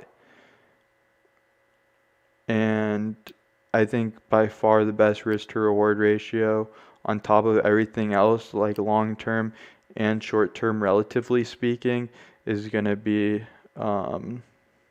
with Bitcoin, the best probabilities. That's why I got into the space originally, and people thought I was insane because I was doing so well in real estate. And people are like, how did you get 550% returns in real estate? And then when I walked away from that, and it was from leveraging out properties and using strategies like the 70% rule. But people were like, how can you walk away from that? I was doing like crowdfunding, and my parents owned a multi-million-dollar real estate portfolio, so I worked a lot with that, just owning a small fraction of that. But people say, how can you walk away from like real estate when you're so ridiculously successful at it? And then, I mean, the returns in Bitcoin blow real estate away, and people are like, oh crap. Like you were killing it in real estate and then you switched over to crypto. I'm like, I had to. Because I knew the projection. I knew the projection. And that 550% ROI, return on investment, was over like 2 or 3 years. I think just our Bitcoin holdings alone are already below that out of the water. In Cardano, that's a 10x from where we bought heavy. Of course, I didn't leverage Cardano, but I did leverage a lot of my Bitcoin positions, which I've covered on the channel. And my point, I'm not really meaning to rant. My point is this, like, where are you going to put your money if you don't have it in Bitcoin? I've been involved, like I'm a very big finance guy. I've been involved in real estate. I've been involved in stocks. I've been involved in gold. I've been involved in silver. I've been involved in bonds. I've been involved with every single major market and had immense success in it. I'm in cryptocurrency because it's had the best return rates. I knew it was going to have the best return rates. I called it was going to have the best return rates. And so my point is this, like if you're going to sell your Bitcoin, what are you going to do with it? Because really, Bitcoin, in my opinion, and most of the world's opinion that's educated, is that Bitcoin's the best place for your money to be, and there's a lot of growth potential with it, at least conservatively to 100K at the bare minimum. I hope that answers your question if you're talking about should I sell it for buying it or not. But is there the potential for Bitcoin to drop? Yeah, there's the potential for Bitcoin to drop, but is there the potential for the market to end? There's no metric that's saying that the bull market's even close to ending. And it's always, and people say this and you might cringe out, but it's absolute fact. Okay, so this is the golden pocket area that we were looking at. It's absolute fact that your money is safer in Bitcoin than it is outside of Bitcoin. Like it's more risky to not have your money in Bitcoin with all the money printing and all the devaluation, and the entire economy literally came to a stop. All these companies are going out of business. Companies need that hedge against inflation, and a lot of them have come to and are coming to. I mean, the richest man in the world purchased Bitcoin. I don't need to tell you guys the fundamentals. You know the fundamentals. They're incredibly bullish. So I mean, you can realize your 100% gains, but it's and I mean this in the nicest way. I really do mean this in the nicest way. But you do have people that will come into the space and they'll go from like 20K to like 30K and they'll sell, and they'll go from like 30K to 40K and they'll sell, and then they'll buy back in at 50, and then they'll buy back in at 70. And you really just don't want to be one of those people. You want to know what you're doing. And like the rainbow charts, the stock to flow, we can go over that if you need it. I think that'd be beneficial for a lot of people. But let's see. So it's a Head and Shoulders. It's a little bit sloppy for a Head and Shoulders, and I do not like the necklines on this.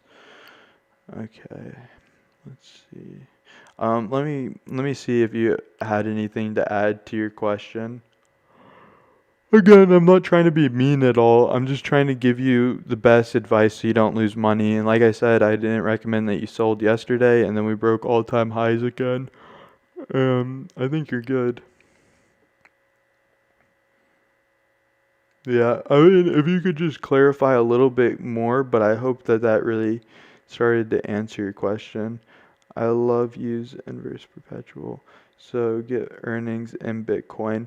Yeah, no, for sure. Like why have your Bitcoin sitting? I mean, personally, I have my Bitcoin sitting on my ledger, just because I would rather take the security. Um, I have like I have a lot of money in Bitcoin, so I don't want to. Like personally, like I would rather just have it on my ledger with like it being like not possible for anybody to get into or whatever, than like I personally pay out of my pocket for like the security, and I have no problem with that. But yeah, that's a great way to do it, is to just be earning interest sitting on it.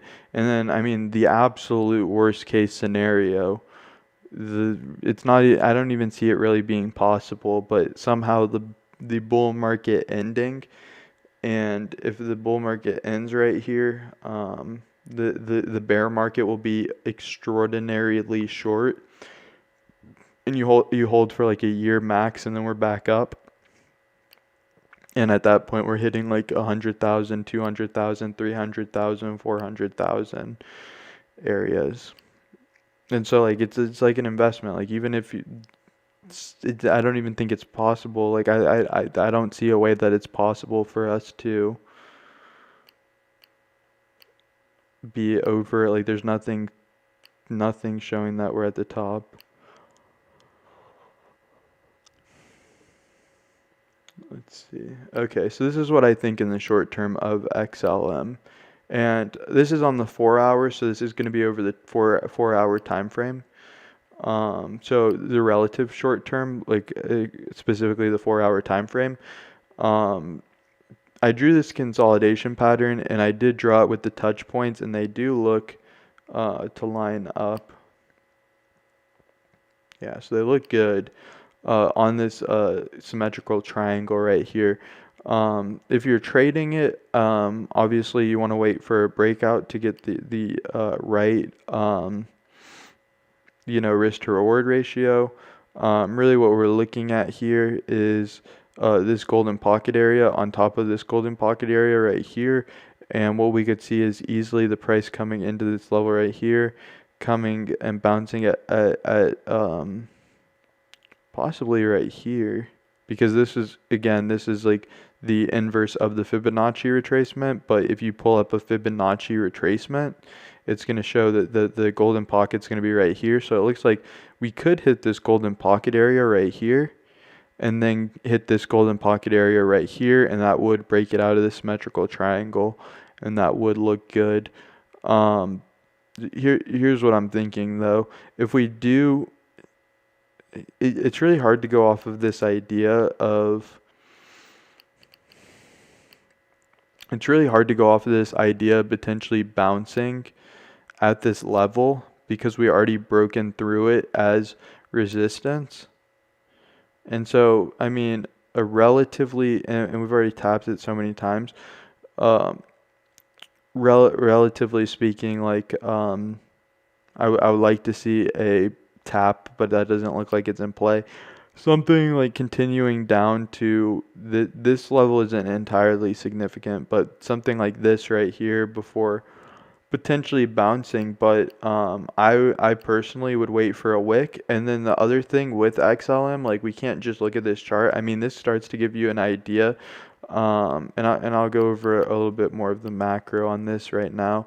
So for me to be bullish on XLM in the immediate short term, I want to see the price action close above this level right here, because on the real macro time frames, and we are talking about the short term, but this is macro, and so this is going to massively affect the short term.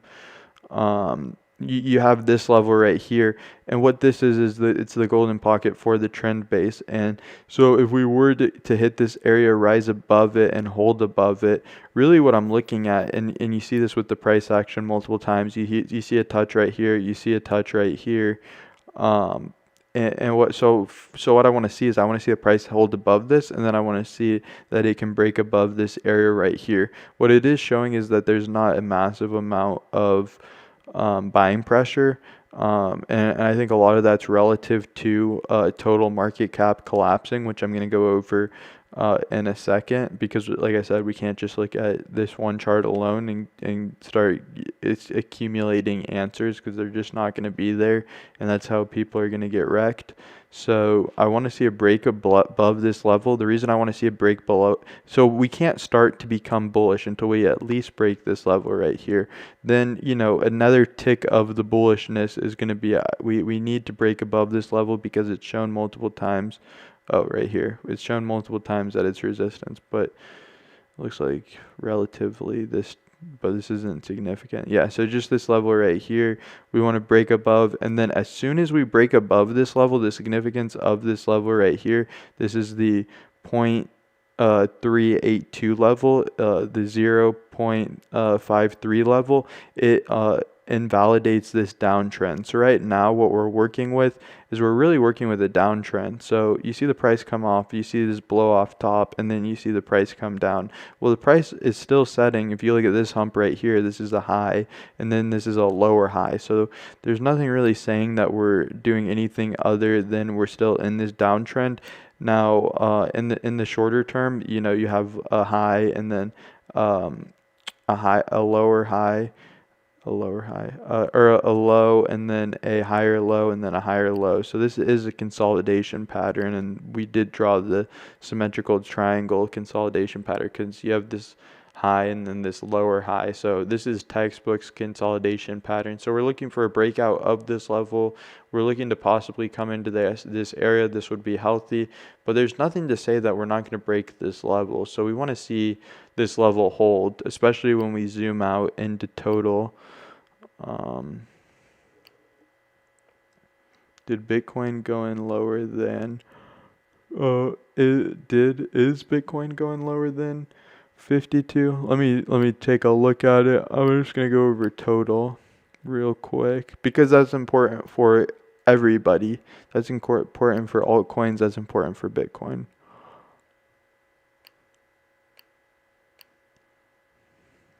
Okay. Yeah, all eyes on this close. This is absolutely massive. This is what we're looking at right now. Still keeping an eye on this. Right now it is above the, or it's in this golden pocket, but again, this is going to be massive.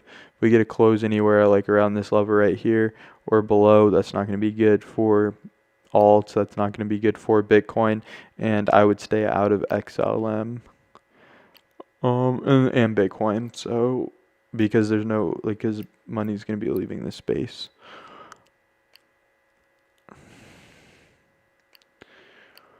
All right.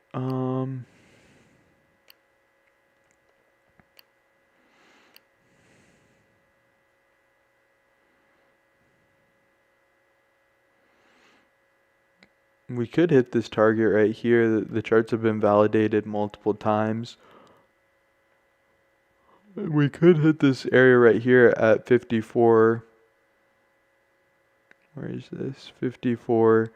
Let's see. Yeah, so, and then it would be, most likely it would come from here because we would get the candlestick close and then it would come down. So, like 54, 294. Really, like I said before, what we're looking at with Bitcoin right now, it's all eyes on this 4-hour candlestick close.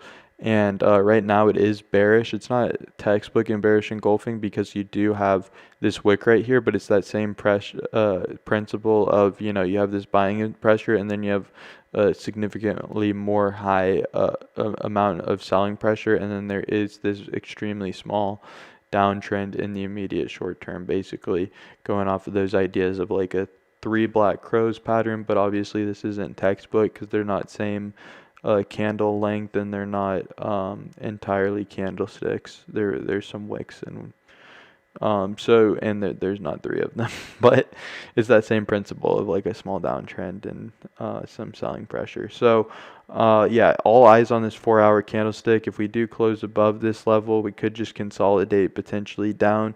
If we do hit this level right here, like if we close below this level, again, I want to see how the market reacts to it to see what we're doing on the downside. You know, the market could just be like, oh, this is terrible, and continue to go down. And again, like price action and volume, they're king.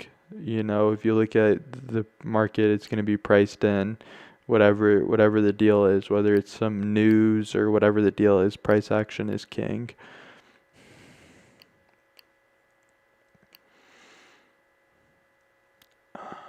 Yeah, I don't really, this isn't really it's kind of a double top right here or a triple top right here.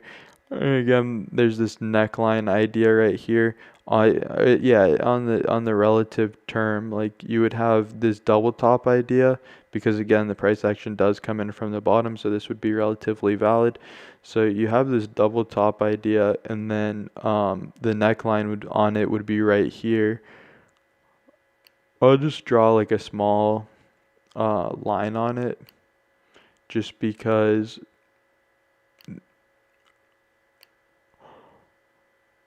I don't want to say it's like common sense or whatever, but like it's pretty. Why is it a trend line? It's pretty easy to see. So I think so we don't clutter up the charts, I think all we need is this small horizontal line on thin.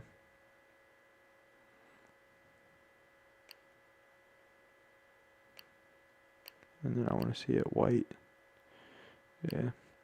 All right. So yeah, I mean, if we close above or if we close below this level right here, which we're doing right now, then I mean, it hasn't closed yet, but if we do close below this line, I don't think we're just gonna wick. I don't think we're just gonna come down and wick this area right here. I think we're gonna break this area. We'll see how the market reacts to it, and then we'll catch a wick. We could come down to this level right here, which was what I was talking about a few times. But again, price action is king. We want to see where that is.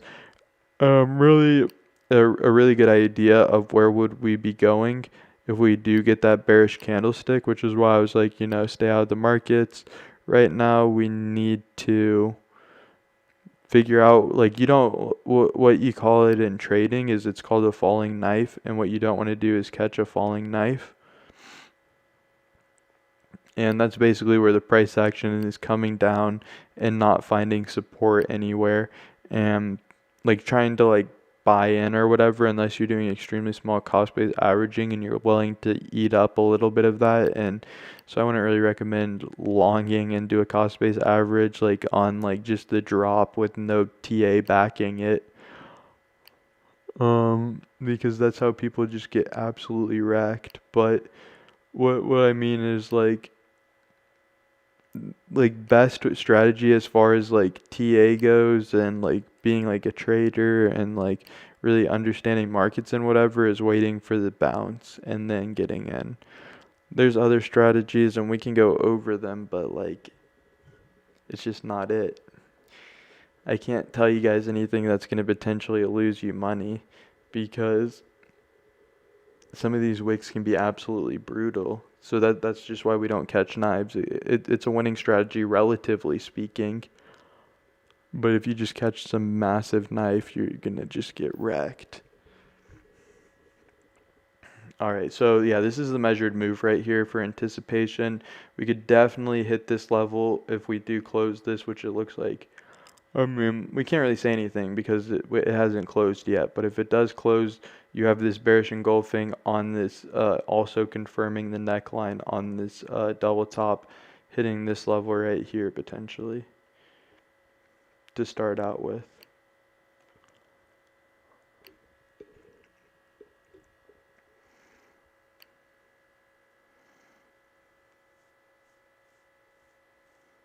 My liquid is 52.7. Okay. I appreciate, you giving me that information because then I can help you a lot more. That's what I always say on the channel is like the more information the better. What did you say? 52.7? So like right here. Um, Shoot. I would have liked to see like a liquidation right here, but obviously you don't really get to pick your liquidation. You kind of do with the leverage, but or right here would be really nice. Something like that. But let's take a look at some other charts and really entertain that idea. So I mean, this is this line right here. So if it doesn't hit this, I would think it would hit this level right here, and your liquidation spot would be safe. But I mean, personally, like we don't lose money on this channel, like we just don't. But like, so I mean, I wouldn't have really taken this trade right here. I don't know if you're in profit or not. It doesn't really matter. You don't have to say like I don't really care, but um if we took like this trade where it broke out of this trend line or whatever and we were in profit, if this did close bearish, what I do is I don't let my trades get liquidated. I take a percentage of um my trade out in profits to lock in gains. So if this was to play out, I would think about it. I would say, how bearish is this? How bearish is this that we had this 4-hour candlestick close? And I would say, oh, it's probably about like a 10%, like as far as like what's going on with my capital. So I would take 10% profits on this trade. And then if we were to come down to this measured move in wick, I wouldn't do anything. Like I wouldn't take profits. I wouldn't whatever. I'd be like, all right, we're going back up. If we were to hit this area and continue down against this measured move, I would be like, well, this was the measured move and they're still selling pressure. So I would look for a wick, and if there wasn't a wick and the selling pressure was massive, I would say, okay, this is pretty relative. Let me take another 10% profits in this trade and we would still be profitable, it looks like. Or, I mean, at this point, you would be like right next to profitability. I would probably take like at this point, just so I lock in profits with the funding rate and everything, I would take out I would set my take profits like right here and take 50% out of the trade, and then potentially, just depending on how I see the market, I would maybe take another 10% out if it went below this line right here. If my liquidation was where yours was and I was like, well, I don't really care, I would rather just have it open rather than not. So that's how I would do it. So this is looking like it could be bearish right here. If the price action does come down below this line right here, then it would set a lower low in the immediate short term and again validate that idea of downtrend.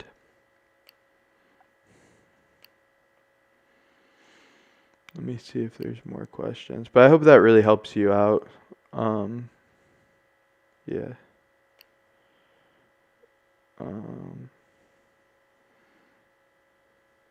Liquid. XLM, buy or sell. So I'm not buying anything right now, and my reasoning for that is I want to see how total. So total is total crypto market cap, and when there's more money flowing into the space, everybody's winning, everybody's doing really good. And right now, there's a potential bearish close on this would be a bearish engulfing candlestick if it does close right here. It looks like it's finding relative support, short-term support, but I mean if it closes right here, it's just going to go down to at least our measured move, which is really cute because it's pink. And so like everybody's going to be losing money. You're going to have people losing money from altcoins, you're going to have people losing money from Bitcoin. When money is leaving the space, everybody is potentially at risk of losing money. Whereas when when total crypto market cap continues to go up, everybody's winning. And so like I'm looking at this chart and I'm like, I'm not interested in buying anything. Maybe you could get a sale, but we covered XLM earlier and it's just not favorable right now. It's not attractive to me at all right now. And like I said before, like we can't just take a look at XLM's graph. What we have to take into consideration is this. And because we take not just XLM's graph, but we also take this picture into perspective, if we do get this bearish double top idea with the neckline being right here and a confirmation close followed by volume, which all looks like it's well in the cards. With XLM, what I'm looking at is potentially we drew that symmetrical triangle, and this could force the symmetrical triangle to break down and potentially print a measured move on the charts. Because you guys are interested in XLM, I'll take one quick look at it and just show you really quickly the potential measured move. I'm not saying this is going to happen, but like, we're still waiting for information to print out on the charts, but this idea is definitely in play.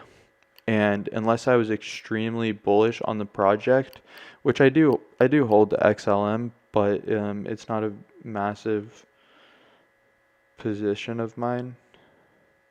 Is this right here? Is this the valid? Because I always hit my touch points. Yeah, it's right here. Wow.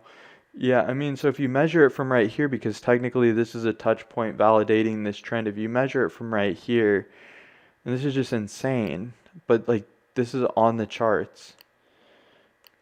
And then if you look at the measured move, it's freaking could potentially hit this right here. I mean, do I think that's gonna happen? I'm just showing you the TA, and it's ridiculous. The other thing you could do is be speculative with it, and the way that TA works on a measured move, like a symmetrical triangle, is you do the measurement not from an arbitrary point, but from where the touch points on the chart start. So touch points on this chart, on this trend line right here, start right here. So, but I mean, this is arbitrary that we don't have any touch points validating this symmetrical triangle in this area right here. You have a break right here, so that's not a touch point. And then you have a break right here where the price action isn't even around here. So if we took something which is going to be like an incorrect measurement, but hey, if enough technical analysts have no clue what they're doing and you get lucky, you could potentially hit like a fib or something around here. Like that's obviously not favorable. So, is this gonna happen? It's not guaranteed, but it's in the cards. And so, if I was very bullish on it, I would cost base average in based off of the it projected measured move right around here. If you get the opportunity, if you don't, I mean, personally, there's just always opportunities in other coins that I talk about all the time on the channel.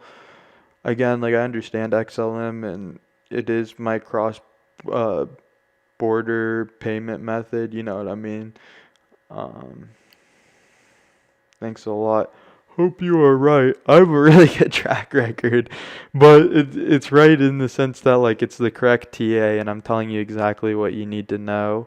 Um, Thanks for the info. You seem to be a cool dude. Had to drop by. Thumbs up and sub. Thank you. I appreciate it. Um, so yeah, that's what I would say about XLM. But ask me questions if you guys have questions.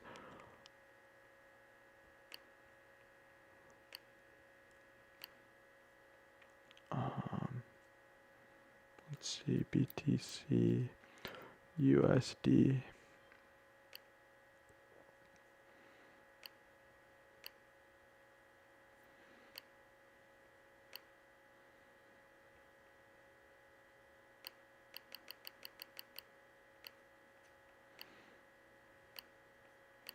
Yeah, so I mean, historically, every time we cross below this moving average, and that's the thing about moving averages, whenever the price action, the PA is below the moving average, the MA, but in this case, the EMA, we do see negative price action. So like you see right here, the PA, the price action is above, and we constantly see positive price action.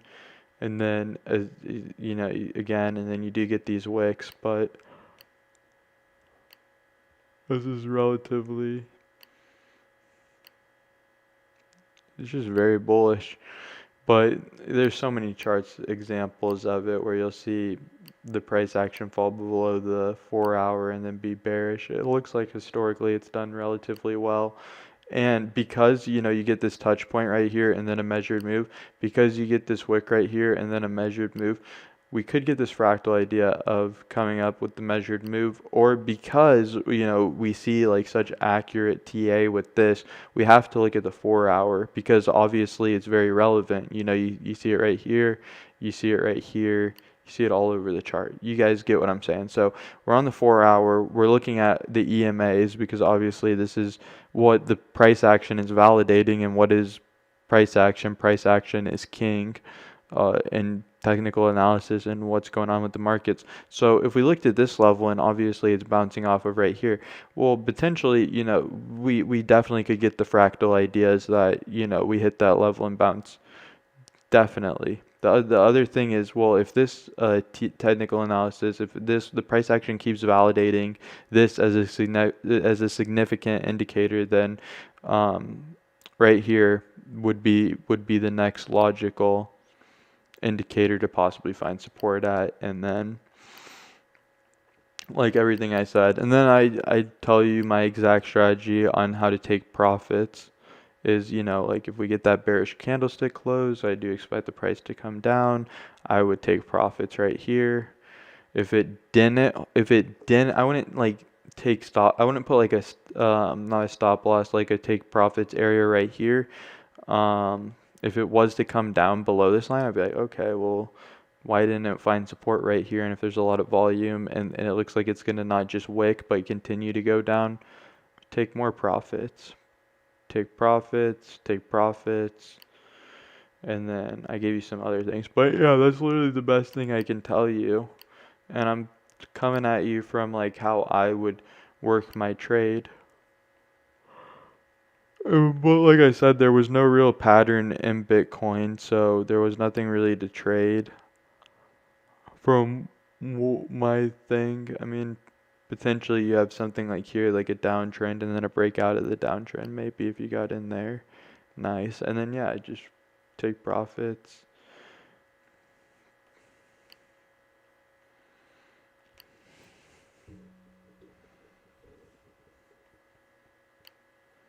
Is there any projects you're currently bullish on? I have a lot. So I get hit up all the time because everybody's always like, I know you're in crypto and stuff.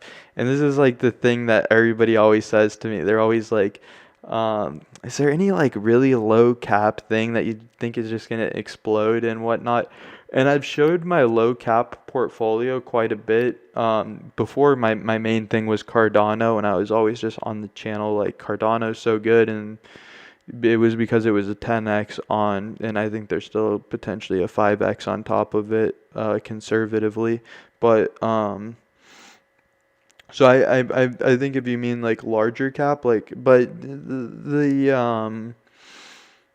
it's not really a good time to get in. We got in really heavy at 10 cents. I don't know if you mean like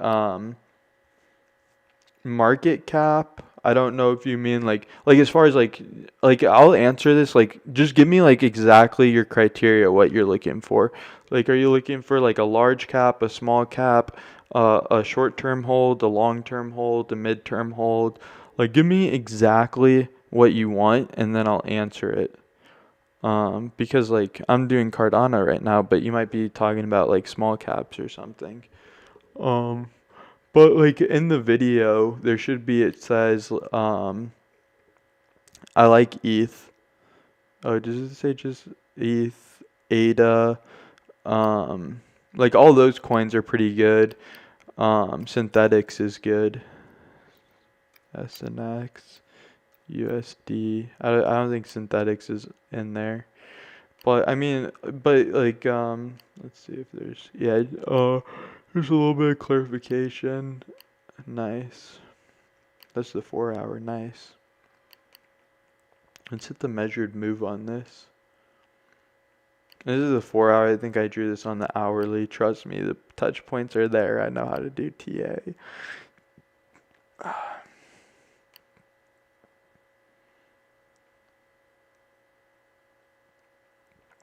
need to go to the 1 hour though to get that. Let's see. Just like a solid coin to hold until the end of the year. Yeah, absolutely. I've heard Chainlink is good, but I wanted to hear your take on it too. Yeah, so Chainlink's a decentralized oracle, and it's been involved in the space for a long time.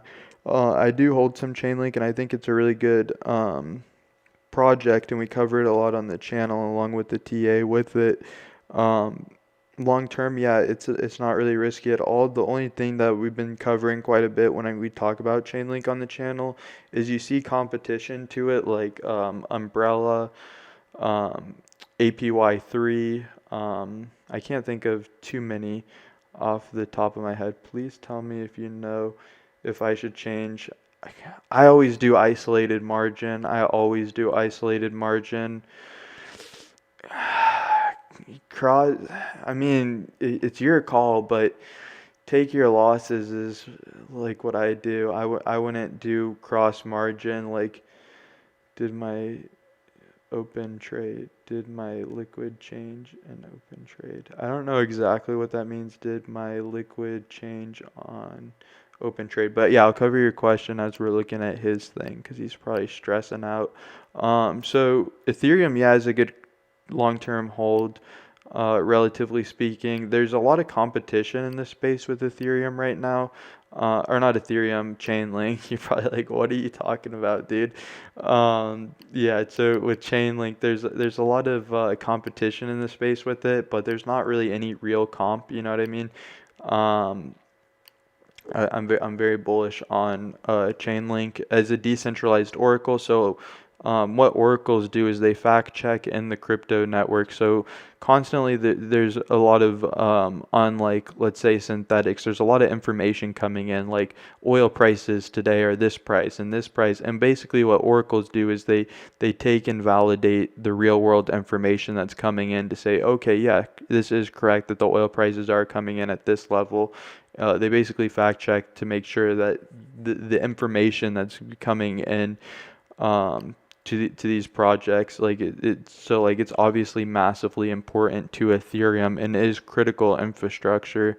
So getting exposure to an oracle is not bad. And then you know we talk about on this channel a lot about diversification and what we because like when Warren Buffett says diversification, he's talking about different asset classes, or not. Well, he is saying different asset classes, but when he's talking about stocks specifically, he's talking about getting into different sectors because some sectors outperform other sectors, and so like if you were like in the NFT space and then the NFT space was to blow up or whatever, then you'd get exposure to that sector. And then like stocks, you would be talking about like oil, for example, would be a sector that would be in the energy sector.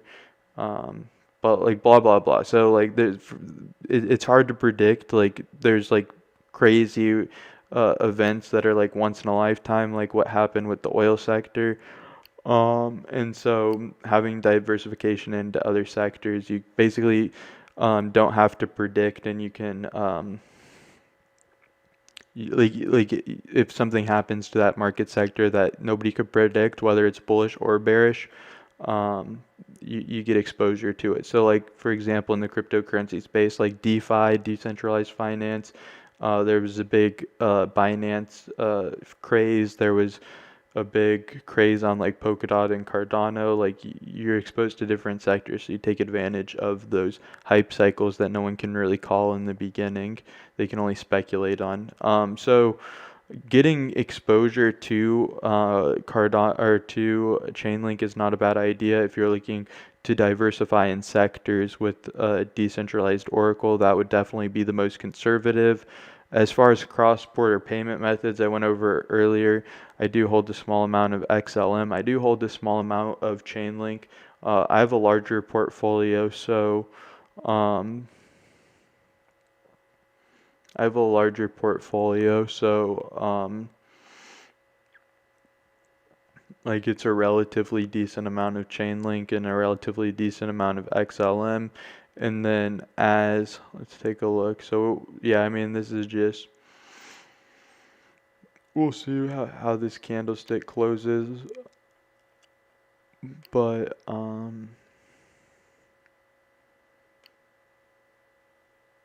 hope I'm safe now. Oh no. I mean you can do whatever you want. But just make sure you're I did not recommend you change to cross margin, but I would think you would be safe, relatively speaking. We gotta wait for the charts to change. But yeah, so like I always share my portfolio. So and this it did set a low and then a lower low. I mean, yeah. I mean, I can only help people so much when they get into trades that I was like not advising or whatever. So I hope you're safe. I hope you're safe. Best of luck, and I'll help you with everything that I can. But I diversify into cross-border payment methods with XLM. I think that that's the clear winner. Chainlink is a decentralized oracle. I'm very bullish on Uniswap. And I see that as a really popular decentralized DEX, and I'm very bullish on those. And it's performed incredibly. As far as platforms to build dApps on, decentralized applications, I'm very bullish on Cardano. As far as a store of value or wealth or like digital gold, I think Bitcoin's the clear winner of that. Um, as far as synthetics, one of the things I really like about synthetics, obviously derivative markets are absolutely massive, and I think decentralized derivative markets not only give exposure to people that normally wouldn't get exposure to derivatives markets.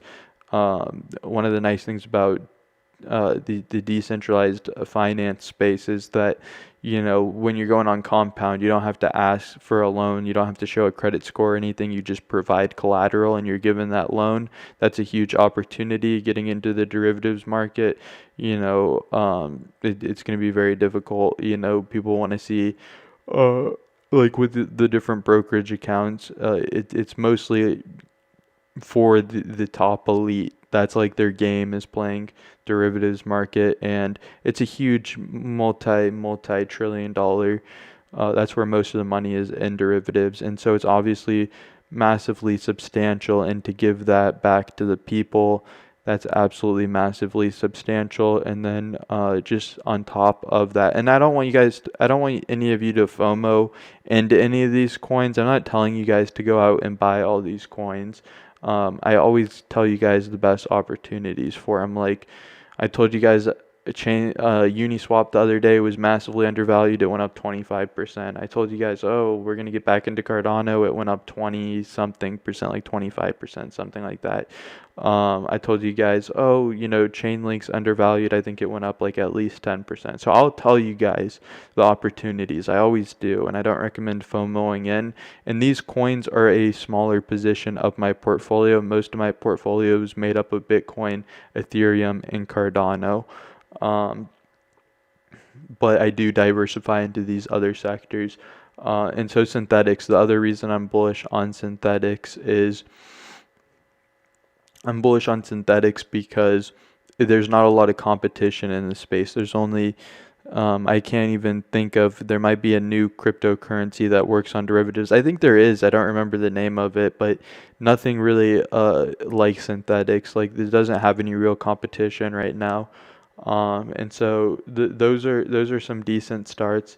I don't have my phone on me, so I can't see like what all my holdings are. But and then everything in the title is a decent large cap coin. As far as mid cap coins go, I don't know. And if you're talking about like a long-term hold, like your best bets are going to most likely be the larger caps. There's a few ones that are, and I don't have my phone on me, so I can't look, but I do go over a lot of the large caps, a lot of the mid caps, and a lot of the small caps that I do hold constantly. And I tell you guys why, and I tell you guys about the diversification into sectors. So that being said, I'm not going to hold a large amount of Polkadot. I do hold a little bit of Polkadot. I talked about it in the past. I don't like the ease of use with Polkadot. I obviously know how to stake Polkadot, and I have my Polkadot wallet, and it's just a very not user friendly, and just the way that they set up the nodes. Like I constantly tip to have the validators validate. It's not good for staking, like from my personal experience. And if I'm somebody that knows what I'm doing, I couldn't imagine somebody that's newer to the space trying to stake on Polkadot. It's just and so with that being said, when you're talking about proof of stake networks where They basically have, I'm trying to cut this as short as possible, but they basically have not they have a fixed supply, but they don't have a fixed supply. It's based off of the economics of the protocol, and I get that, but you're still factoring in there still is inflation on the tokens if they're creating new tokens, and if you're not getting exposure to the staking, that is watering down your share, and so that's one of the main reasons. That's just one of the reasons why I mostly hold Cardano. And like what you won't see me do is you won't see me hold Chainlink and APPY protocol and Umbrella. Why? Because they're all decentralized Oracle. And when Warren Buffett says to diversify, he's not saying just pick a bunch of random coins or stocks in his case. And what you want to do is you want to pick the best stock, or in our case cryptocurrency, and just get involved with that cryptocurrency. Like if you know, and if you don't know what the best one is, that's what the whole point of investing is, and don't worry, we'll help you out with that. But um it doesn't make sense to diversify and just get a bunch of random coins. You get the best coins for the best market sector. And so I told you most of my picks, and then with Polkadot, like I said, if I'm having a hard time staking it, I think other people are going to have a hard time staking it, and it's just not good for the network. On top of it, a lot of their dApps are relatively good. People are very bullish on them, but I don't really want to talk crap about Polkadot and say that it's underdeveloped network. I think they're all like, this is still a very new industry, and Cardano, doesn't have any dApps yet, but I've already covered that before. And then Dot's dApps don't seem to be performing on the level that I would like to see them perform at its current evaluation and its projected evaluation. But I mean, it's a decent project. I'm not going to be bearish on it, because I know a lot of people are hating on me when I say that, Cardano's like really good, which, I mean, we called it at 10 cents, and I think it's outperformed ADA and definitely Ethereum. And then people always say that, and they're Ethereum fanboys. And I hold Ethereum. I hold a large percentage of Ethereum, but Ethereum 2.0 isn't fully released, so they're all the dApps are kind of, they're all they all need improvement. Like they're not all fully released, but yeah, Cardano over Dot, but I do hold a little bit of Dot. That's one of the only ones that I'm not entirely diversified in. Cardano as my only uh platform for building decentralized app in that market sector. I'm trying to think what else that I have that, but you don't want to get into the idea that you want to just, and Chainlink is a really good one that we actually called, like, and again, it's like you don't want to get into too many of these because there's no point to it. Like, why not just pick the best one? Why get a bunch of them when you can just get like a 10,000% return on the best one?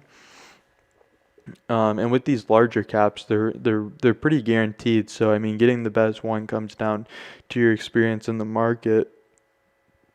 It's not like you're speculating on some low caps. So Chainlink's good, and again, with Chainlink, with Uni, with Chainlink, with Uni, with VeChain, with all these kind of, synthetics, all this stuff we talk about, it's about getting a good valuation on them. I like accumulating Bitcoin at the cheapest prices. I like accumulating a lot of Cardano at the cheapest prices, like at the bottoms, and just blowing like nearly all my money on them. Like, I literally drained my bank account for Bitcoin at 10K. I literally drained my bank account for Cardano at 10 cents. But like these other coins, I'll buy them if there's a good evaluation on them. And we do go over that. Like, we went over, like, I think Chainlink was up, or not Chainlink, VeChain was up like 27% after we called a pump on it. And how, like, so I call all the pumps, I call all the best prices to get in at. I tell you guys when to stay away from them. I tell you guys when to trade them. We've had some really cool trades. But yeah, that should be a decent start. And then there's like Zilliqa, which is relatively decent. They have sharding, which is like a really desirable technology, but let me see.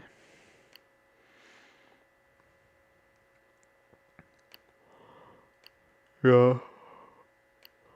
They have sharding, which is a really desirable technology. And then there's um, Havara half graph, however you say it. I butchered the name a little bit. Ticker symbol H bar.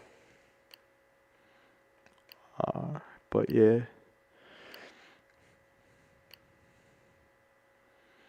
But those ones, like it's about speed. It's about, the speed of the crypto, and my diversification into that is XLM. But and then there's V chain, something like, not V chain, V Thor chain, yeah, Thor chain. Yeah, Thor chain. That one's not bad either. It's just like, again, if you get a good evaluation on it. Damn, we about to hit this measured move perfectly. That is ridiculous. And so how did this measured move come up? I was saying that, we needed to hit the 4-hour candlestick. So then how are we going down if we didn't have the 4-hour candlestick? So there's two things that we always talk about on these charts. There's confirmation and volume, and there's confirmation and candlestick closes. Both of them obviously in themselves, if they can be extremely relevant, like if there's a close on the daily or something, that's going to be massive. If there's a lot of volume, that's going to be massive and enough to drive these prices. And as soon as this closes, I don't know, it's taking forever to close. We'll see how the price action interacts with it.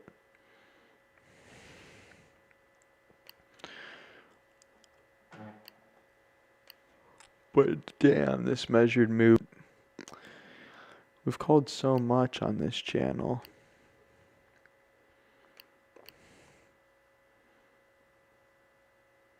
We're about to call the price on Bitcoin again. There's only like 2 people watching. Ask me questions if you have any questions. Let me know if you have any questions, and whatever you're looking at, I will help you out with. Because that's why I'm here. I mean, I could have made money shorting this. Like, you guys know we always call the TA. But I'm not here to make money. I'm here to help you guys out. So ask me questions. Whatever you're looking at in crypto, just let me know. And it's just easier that way. If you're like, oh, I have this question about this, okay, ask it and I'll help you with it. That's just like, why would I show you like this chart when I could possibly be showing you something that you're more interested in? So yeah, this was our measured move, and it hit our target exactly as predicted, as Carl the Moon would say. But what's interesting is I want to see the ETH to Bitcoin.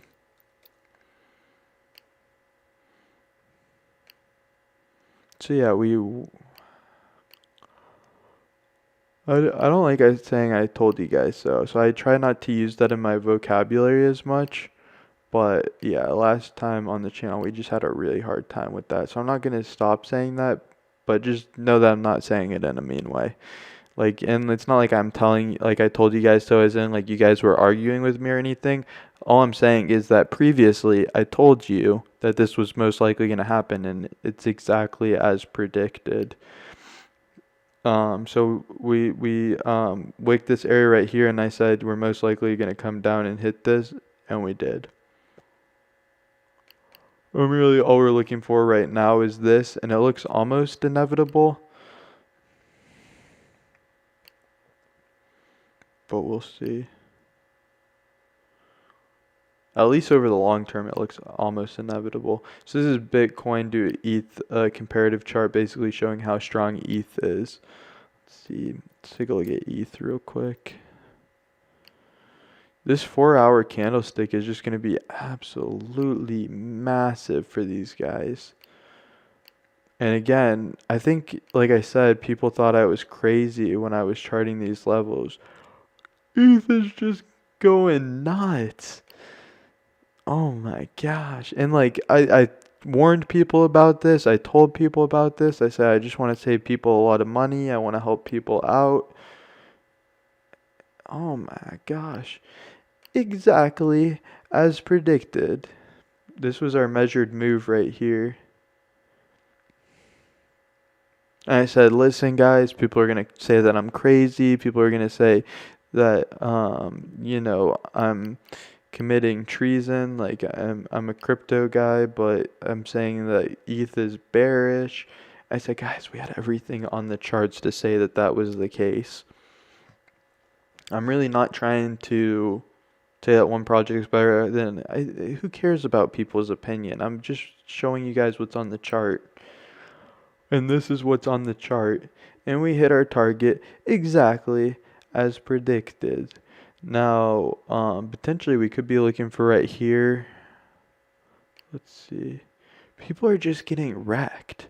Everybody, like, needs to just come over to my channel so that people can stop getting wrecked. Let's see. Everybody's just getting absolutely murked right now. It's just a bloodbath.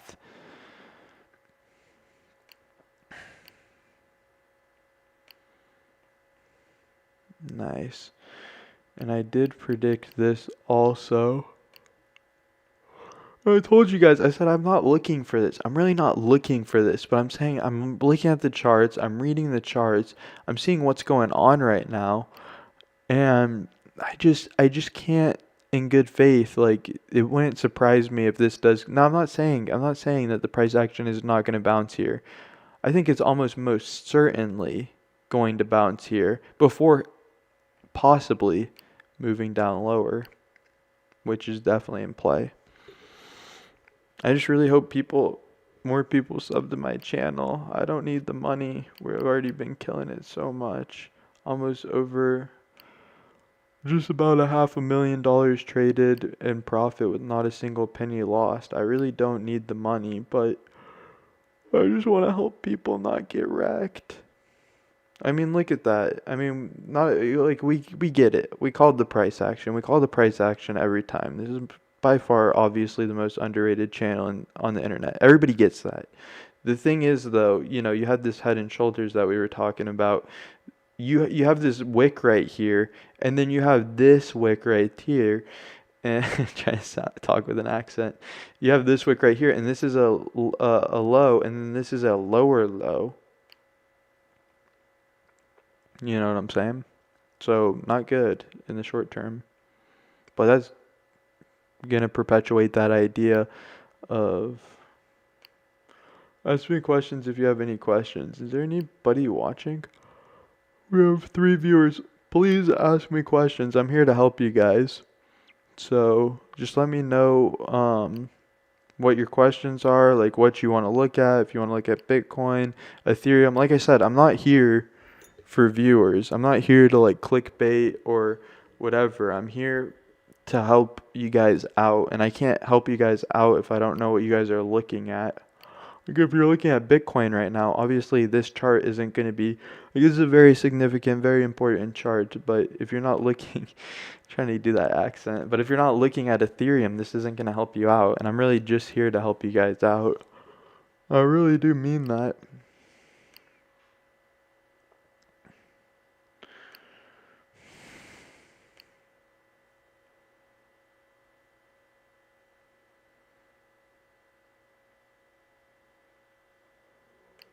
So we potentially do have this area right here for a cool off, and we do have this area right here that has multiple touch points. So at the very least, if we were to come down here, we could wick this area before heading higher. Again, There's multiple reasons why I put this out into play. I don't think it's going to happen necessarily, possibly right now, but it is massive. And it's just going to be a bloodbath. It's literally just going to be a bloodbath if this candlestick closes anything around here, people are just going to get murked. I feel so bad, but what can I do? I'm telling everybody the correct information. I just don't have a lot of subscribers, so I can only help so many people. They're just sleeping on our channel.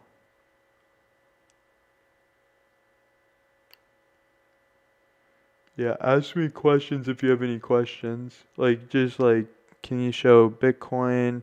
What's going on with Bitcoin? What's your favorite altcoin? Why is Bitcoin useful? I don't care. I've been in this space for a long time and I can answer your question. People ask me the craziest questions, like what happens if the electricity towers go out or something, and I answer their question. Just let me know. I'll help you out. Yeah, so this is definitely still in play. Do I think that it's just gonna bounce off? I mean, this is a massive bearish candlestick. I'm just saying that this is definitely in play as a temporarily support area. We could hit this area, bounce a little bit, and then continue lower. Let's take a look at total. But most people I know they're not in much trading. That's good. That's good. Yeah, that's good. I mean, you can trade. Like, we've done a lot of profitable trades on this channel. So, but yeah, I mean,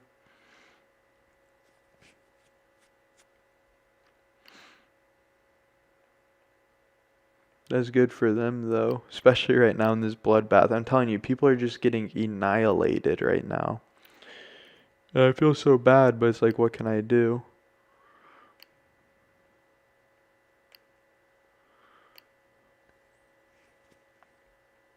And then you have this low, and then you have this lower low. So this was the measured move, and we hit it. Holy crap. So I think a lot of people aren't really looking at this, and we could start to hit a wick. The only problem with this is that the second that this closes, like let's say it's even like right here, let's say it's even right here, let's say it's even right here, that's still bearish engulfing. Although if it did hit those, then that would be a sizable wick, and we could have that be a hammer stick formation. But I think what a lot of people are losing sight of, um, is that we did hit them. Like the reason that I told you guys, I said stay out of the markets right now, is because we had this double top and we had, these ideas come into play, and we had this measured move, and we said, guys, like this is on the charts, it's most likely going to happen. And therefore, but what I think what a lot of people uh are looking at is they're not really looking at this. They don't really know about this. They're not on our channel. They're obviously losing money right now. And so I think we could potentially, we hit this area, we could potentially have an idea to start wicking. At the same time, it's going to be a bloodbath, most likely, according to TA, if we get a close anywhere around here. And we're looking for a close relatively shortly. I mean, this 4-hour candlestick close has been taking forever. As soon as we get that 4-hour candlestick close, this could be a price target. This could be a price target. We'll see. But we're definitely keeping an eye on this. This is absolutely massive. And then the other thing, because again, like when crypto total market cap is dropping, what do we look at on this channel? What do we look at if total crypto market cap is dropping? Well, if there's only a limited amount of money in the space, what we look at is BTC.D, Bitcoin dominance, because if there's only a limited amount of money in the space, we want to answer one question. Where's that money going? Because wherever it's leaving, and this is looking relatively bullish, I think people are getting absolutely destroyed in their altcoins. And I don't mean that in a mean way. It just is what the chart is showing me. Let's see.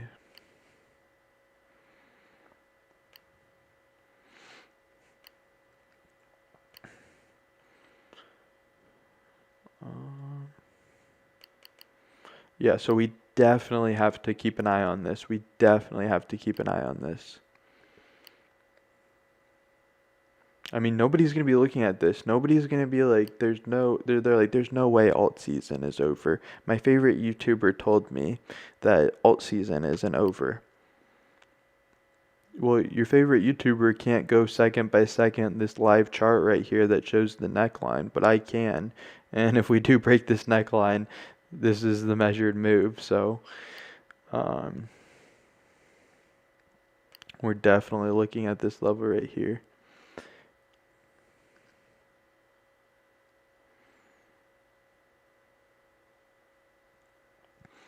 Yeah, so we'll keep you updated on this chart, but looks like alts are getting wrecked because it's continuing to pump after this very bearish candlestick close.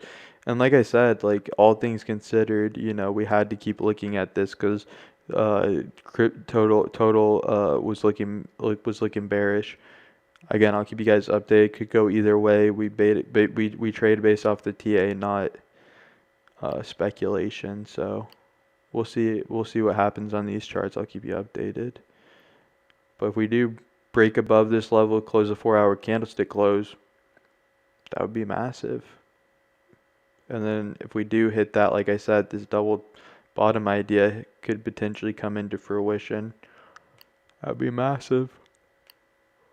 Massively not good for alts. But yeah, let me know what you guys are looking at. Let me know what you guys are interested in. I don't want to leave because I feel like there's a lot of people that need my help right now, but they're not flocking to our channel because we're not clickbaiting them. That's the sad thing about YouTube is like all the crap channels, like they get rewarded for that. I just feel like, you ever watch those videos and you're just like, I freaking hate this video. Like he clickbaited me so hard, and like that's the reason we started this channel to begin with, is because of that crap. Like they do a lot of crap, but that's one of the things that we definitely hate on this channel. Okay, 4-hour. Again, like we've been saying for the longest time, all eyes on this 4-hour candlestick close.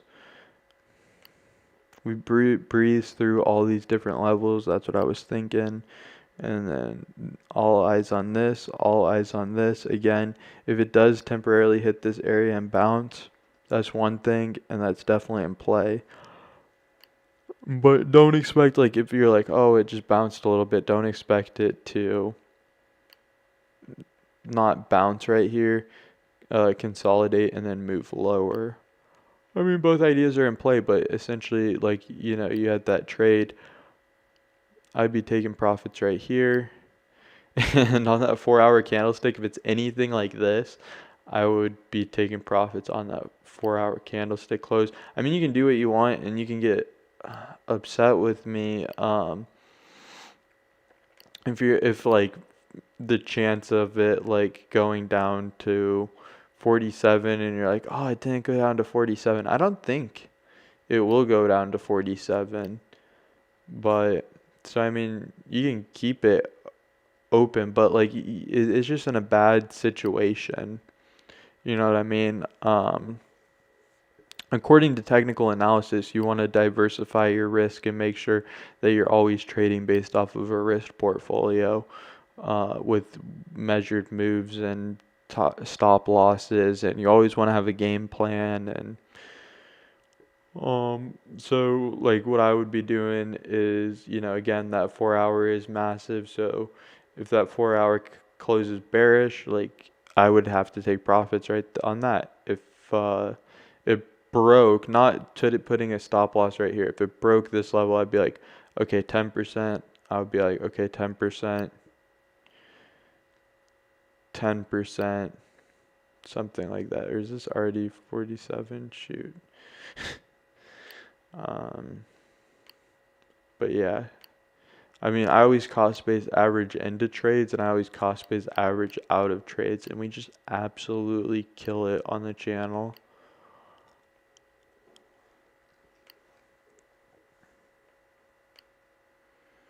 What what do you what you think when Bitcoin will go new all-time high? So the main thing that's pushing Bitcoin to new all-time highs, there's a lot of things, obviously, big fundamental news, but a lot of it, when you really take a look at it, a lot of it comes down to total. A lot of it comes down to total crypto market cap. And the reason you constantly see all-time high after all-time high is because you see all-time high, all-time high, all-time high on crypto total market cap. So, I mean, we cover this a lot because it's just so ridiculously important for the entire space, whether you're trading altcoins, whether you're trading Bitcoin, whatever the case is. This is a substantially important chart. And obviously, we had this double top play out right here, and it played out. And a lot of people that are newer to the space, they say, well, this isn't even price action. How can you trade this? And it's very advanced trading, but it's essentially a self-fulfilling prophecy. And you see this with oscillators. I don't know. There's a hair. And you see this with oscillators a lot too. You'll see that the price action, or not the price action, these prices right here, it'll be a self-fulfilling prophecy. So you have these candlesticks pointed on the charts, and then essentially it's a self-fulfilling prophecy that because there's a double top, even though it's not price action, it is just literally money flowing into the space, because people see these double tops, it's just a self-fulfilling prophecy, if that makes sense. And you can do the exact same thing with oscillators, and we do the exact same thing with oscillators. But so the first thing I'd be looking at is that. The second thing, and we want to see a reversal out of that. And so if you want to know the exact reversal out of that, the exact levels that we're looking at, zoom in a second. So we had this measured move right here on the double top. It played out. Okay, that's a tick to a potential wick. And we do have a wick. We hit our measured move, and we have a wick. But what we also have that we can't factor out is we have a low, and we have a lower low. We have a high and a higher high.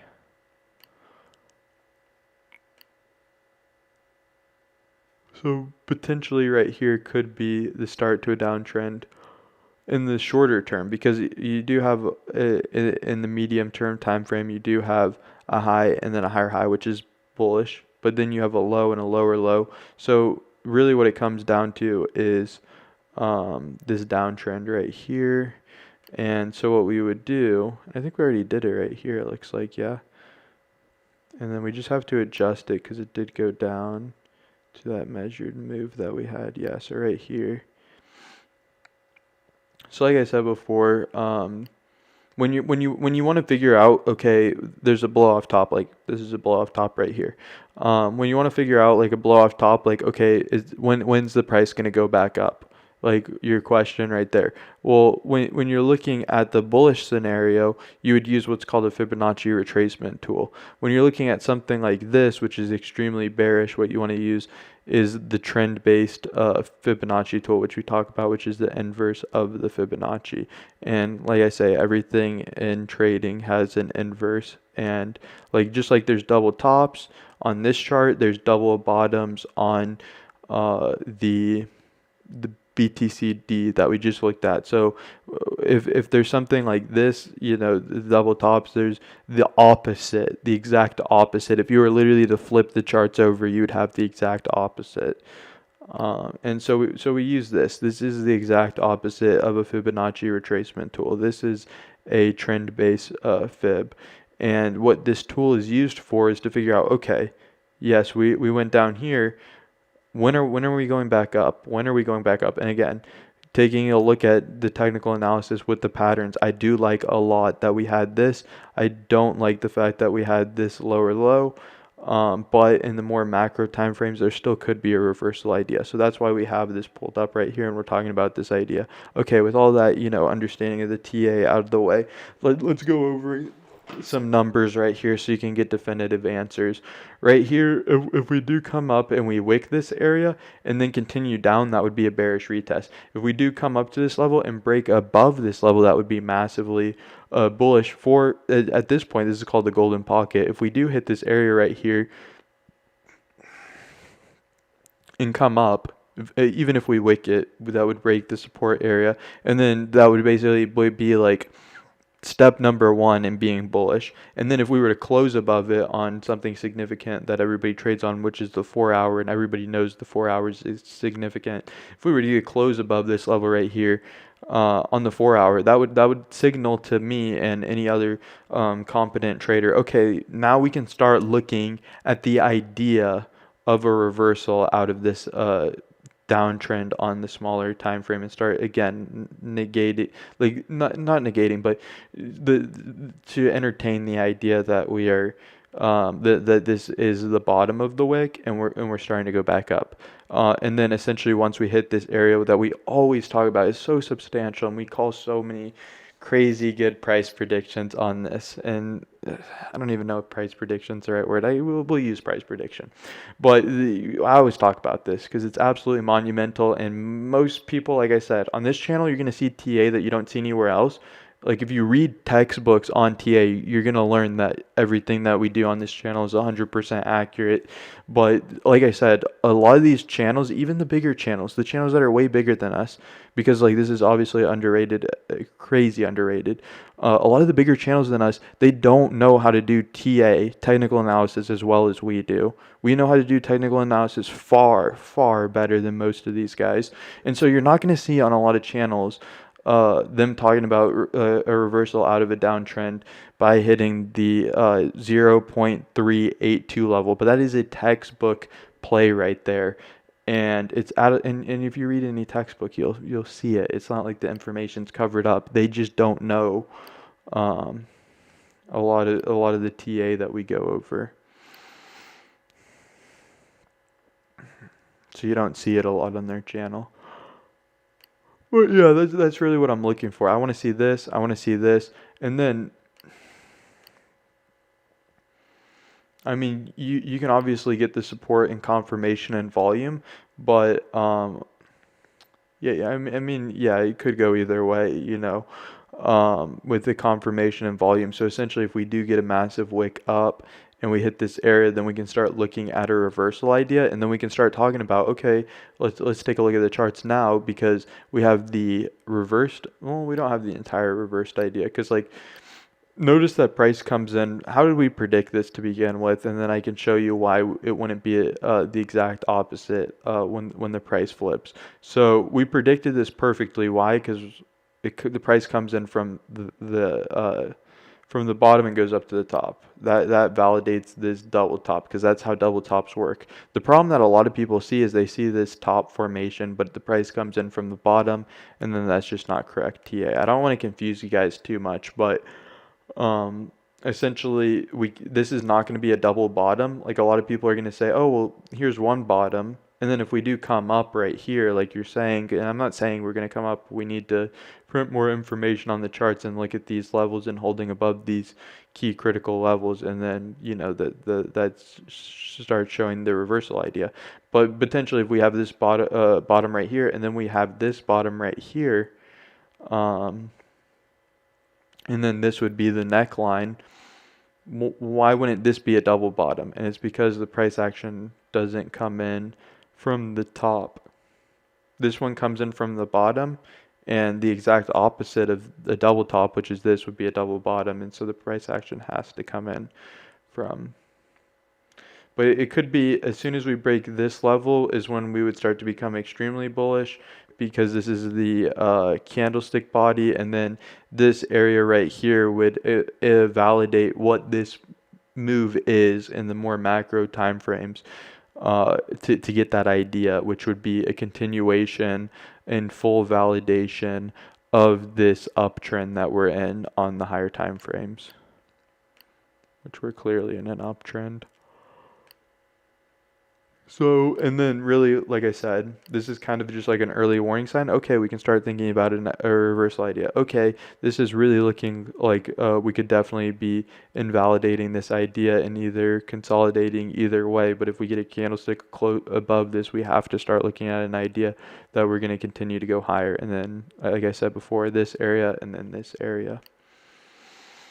So I hope that really gives you a good idea.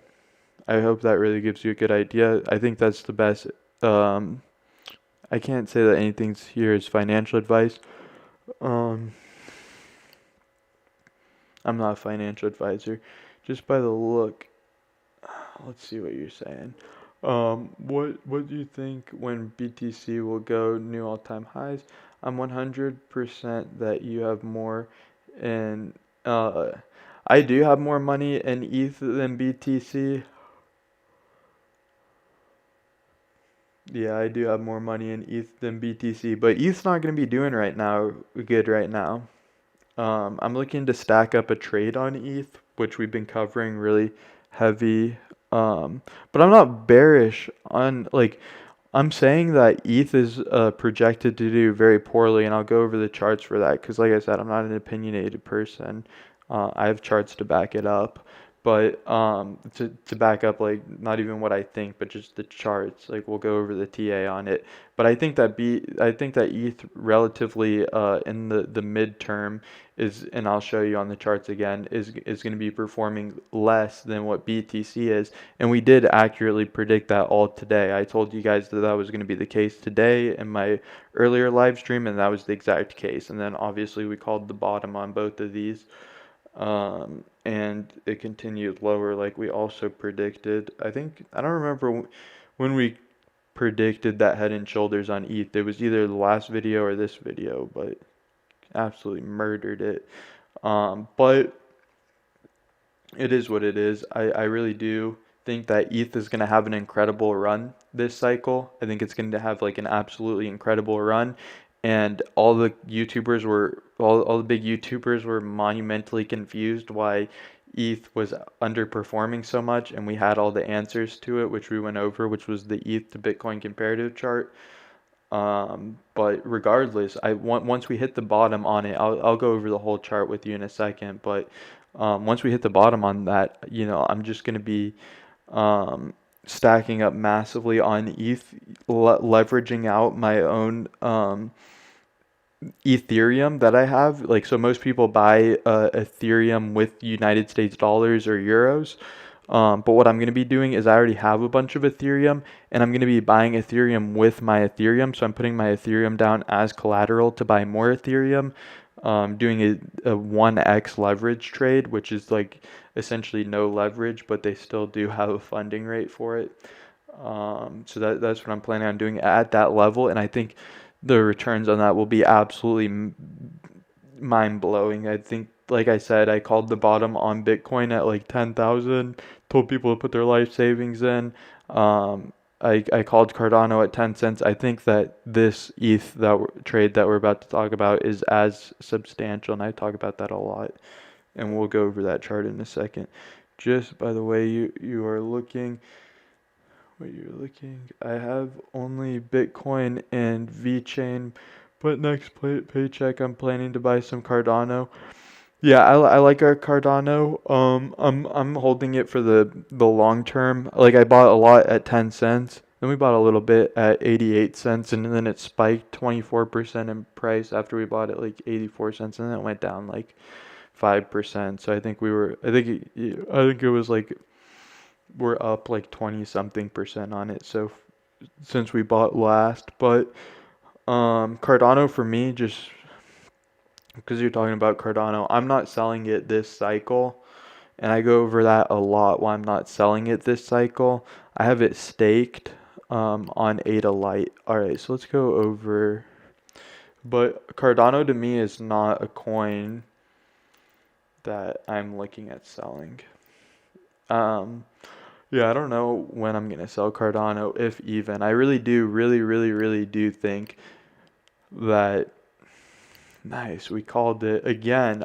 So like it was like right here or something, and then it went all the way down, and this is clearly a massive downtrend. So we're just absolutely murking it. I don't even want to talk about it, but yeah, we literally said it was gonna go up and then down and then up, and we literally called it like every single freaking time. Like it wasn't just like, oh, it's gonna go down. No, we said it was gonna go down. It was gonna consolidate for a little bit, move up higher, and then like it was just ridiculous how accurate that is. Oh my gosh. All right. Anyways, I don't mean to. I freaked out on a stream like 3 or 4 streams ago, and I'm trying to get better about it. But I think I called. Well, I called. I think about 7 times. Like perfectly, we hit Bitcoin's top. Perfectly, we called Bitcoin's dump. Perfectly, we hit Bitcoin's bottom. Perfectly, like 7 times at the bare minimum. And that's not an exaggeration. I literally think at the bare minimum we called, like in Ethereum, we called its bottom. On this stream, we've only done it like 2 or 3 times, but so I'm trying not to. I had to take a 6 hour break because my head was just exploding with dopamine. Um, so like I said before, we drew this consolidation pattern, or not this support line for. You have this support line right here, hit, and obviously this is massive. And then once we break this, like I said, you do have these areas right here, but they're not as relevant or significant. So really what I'm looking at is, potentially either continuing to wick this area, but really everything is showing that we already had measured moves that we all hit already. And so there's a few ways of looking at this, but really the biggest way of looking at it, and the price action is moving away from this head and shoulders, not invalidating it, but nearly invalidating it, and more so putting it into this falling wedge. Either way, the measured move is going to be relatively the same. What we're looking at is potentially wicking into this area, which could happen. That's why it's here. But potentially hitting this level or this level. If it hits this level or this level and then bounces, this could be one of the biggest opportunities for getting into an Ethereum long or buying it or whatever, because you have the price that's so ridiculously undervalued for its fundamentals. And every expert in the space has been massively complaining about it, and they have no clue why it's dropping. And meanwhile, we're covering all these areas and hitting every single target, and we're calling every single dump. And it's like, guys, just sub to my channel and you'll figure it out. But anyways, um, so yeah, we're looking at this level, and we're looking at this is in like a zone. That's why it's drawn like this, and then potentially this level and this level. And we're not, and I always have to tell my community, because like we never lose on this channel. I tell you, we never lose on this channel. And I think I'm one of the only guys that's traded almost 500,000 this it hasn't even been that long. It's not even been close to a year. About 100,000 a month, and we have not lost a single penny. I know there's plenty of people that have traded half a million, or we have like slightly under 500,000. I get that, but not losing a single penny, that's relatively substantial for just being like a few months, and we're already did that. Projected, we're supposed to projectively trade like $1 million in profits. Now, a lot of that money is borrowed money, so that's not like, you know what I mean? Like I can do, like, if I have $1,000, I can do a 10x leverage long, and there's a 10K right there. But that's just conservative trading. And then obviously I have a massive portfolio. I don't even trade most of my portfolio. Um,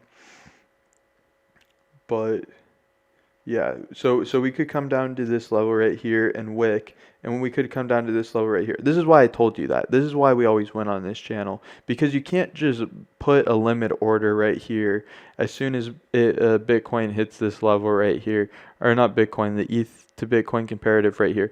You can't just start longing Bitcoin at this price right here. If you do, there's a chance that the price action doesn't validate. Because, like, what do we say on this channel? We say that price action is king. And so what we have to have is we have to have the price action come to this level and wick it. And I mean, think about it.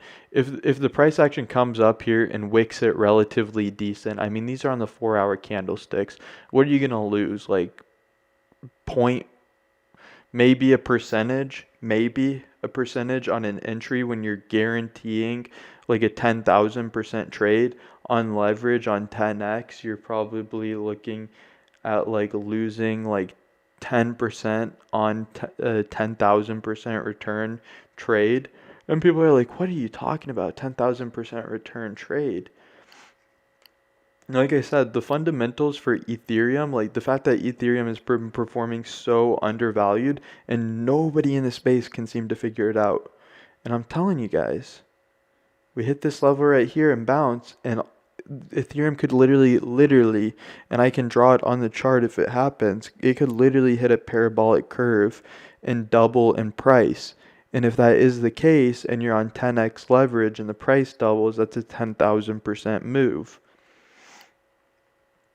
So we're just looking at this idea, and I'm telling you guys, stay out of it. And then if it wicks this right here, let's say we confirm the bounce, you lose like point whatever percent, maybe a percentage, and then we get the best opportunity since when I've been longing Bitcoin like crazy since 10K or like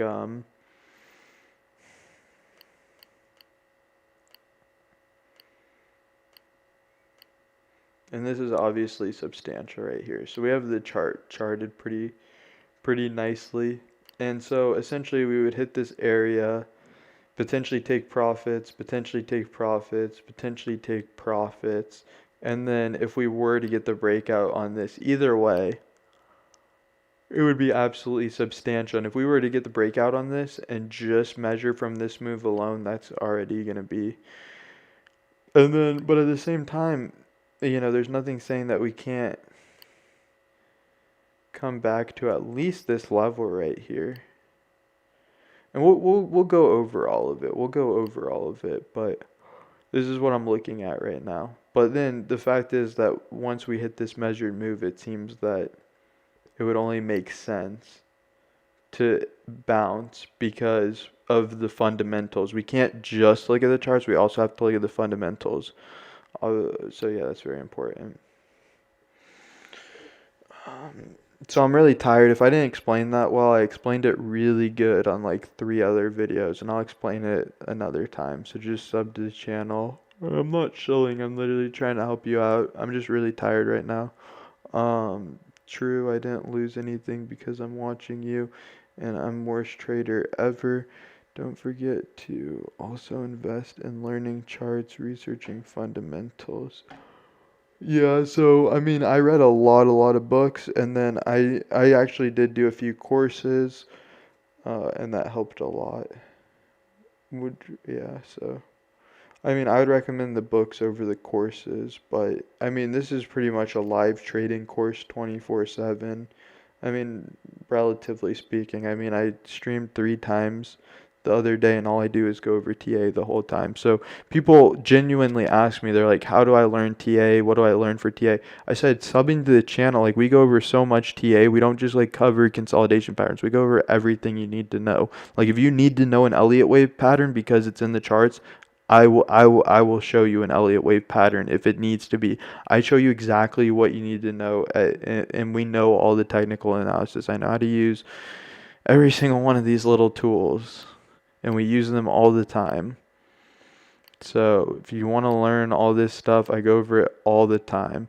We go over Elliott wave. We've used it in the past. We go over the corrective waves. We go over head and shoulders. We go over ABC, cipher. We go over everything. and there's a lot of stuff that you can't even see on here that we use. But yeah, I like it. To his point, books are good. That's my main uh, thing that I recommend to people. There's a lot of books. Technical Analysis for Dummies by some Rockefeller. That was a pretty terrible book. So stay clear of that one. But one of the books that was really good was called like Classic Trading Patterns or something. Like you'll just find a bunch of like cut and dry books like that, and they're good. They're really good. They'll teach you advanced candlestick patterns, um, Fibonacci. There's a whole book written about just these Fibonacci areas, like these ones right here, all these different Fibonacci's and how to use them. I read a whole book just on talking about that. So you find books like that, and then like Forex, like you can pick up a Forex book, and those are actually pretty substantial. Let's take a look at the DXY. If you guys don't know why we look at the DXY, if the DXY is doing bad, then that's good for cryptocurrency, and then if it's doing good, that's bad for cryptocurrency, because this is the Oh my gosh, did we finally hit it? We've been looking at this for so long. No, we didn't hit it. So, let me zoom out a little bit. And we actually covered this like first, I believe, in the entire cryptocurrency, whatever. I'm pretty sure we covered this first out of any channel. And then Crypto Zombie talked about it the other time. We've been waiting for this for so long and it hasn't happened yet. But double double top idea. But essentially, if this neckline breaks, we could have a massive pull down, and then potentially this could be an area where it takes a breather, because when you study Forex and like it's relative, oh my gosh. So you have this right here, so we could potentially come down here, hit this area, bounce higher, and then continue lower. When you look at Forex, and this is Forex, they mostly go off of support and resistance line and trading patterns more so than anything. So that's what we're looking at when we're looking at the DXY. And like I said, it's significant. If we do end up going down, that'd be really good for crypto. If we continue to bounce, crypto's going to be. But ask me questions if you have questions. Just let me know. BTC, USD.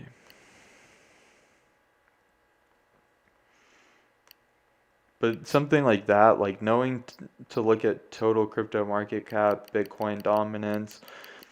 There's a lot of charts we go over, like the rainbow chart and stuff. That stuff you literally can't learn anywhere other than this channel and then a few other channels. But I think we cover more of that stuff than anybody else, because we're actually trying to help, and we always show you exactly what you need to know. Whereas other channels, they just want to clickbait you in, sell you a story, and then get the view count. Let's see, so that's on the daily. Let's go to the weekly, or let's go to the 4 hour, which we were looking at, which is going to be where we need to be looking at.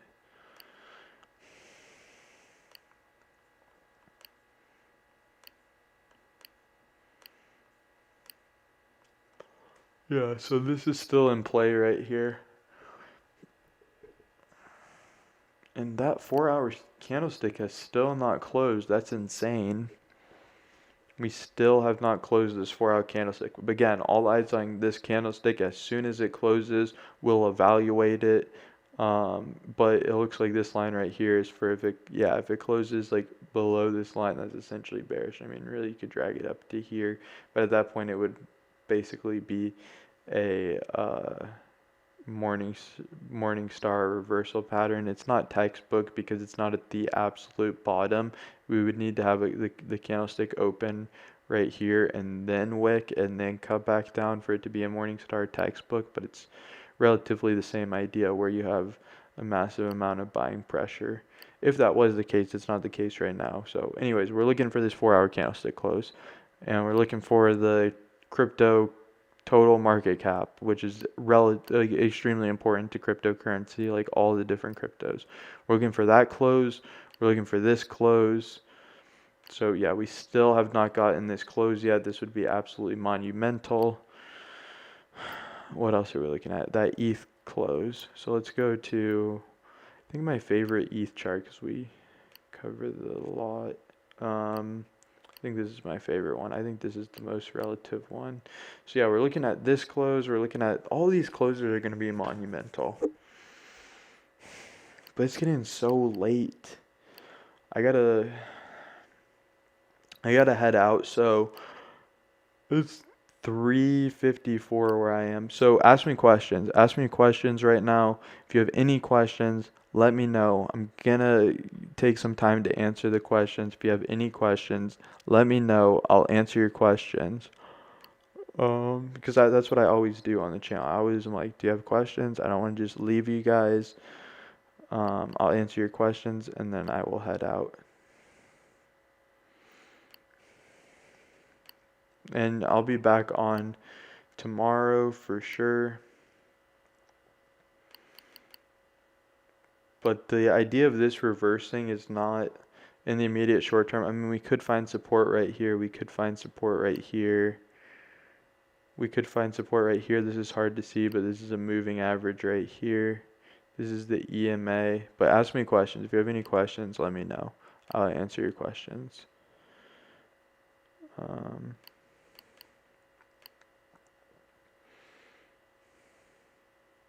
Yeah. Any questions?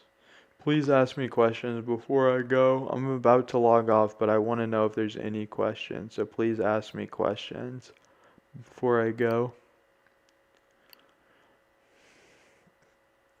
But yeah, just to say that this is going to be the dip and then that it's over, like, that's not something we can do. We can't just say that this is the dip. And really, we're expecting Ethereum, like we've been showing on the ETH to Bitcoin comparative chart. We're expecting ETH to perform a little bit more poorly than Bitcoin. And let's go over to Bitcoins. But yeah, ask questions. I'm about to go. Let's see. BTC. But I definitely do really appreciate the community engagement. Like I said before, it was just really boring, a lot of these streams, because I just felt like I was talking to the wall.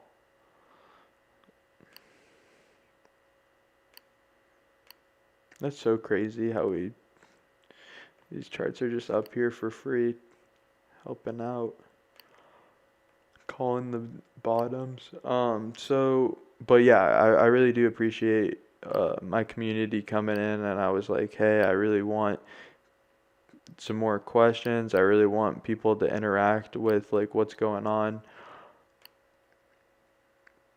So this isn't the one that has the chart that we were looking at.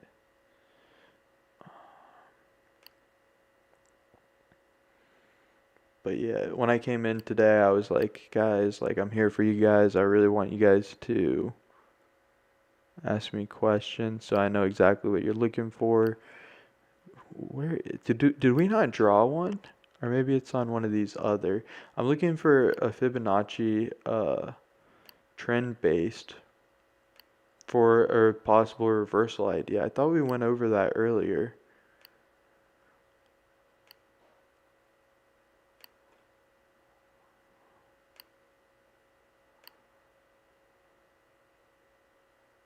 So confused.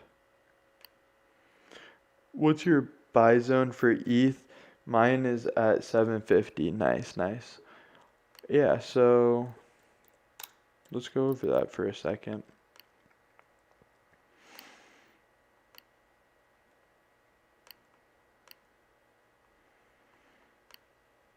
So we have a lot of historical content with the price action going down to this level right here. So these levels we drew before, it's just bottom on bottom on bottom. Like, just hit the like button. Just like, I'm high-fiving you guys because we literally called the bottom like multiple times on this channel. It's just ridiculous. So that's just like a high five. Like, it doesn't really matter if we get like 2 or 3 likes on the video, but just high five. We called the bottom again.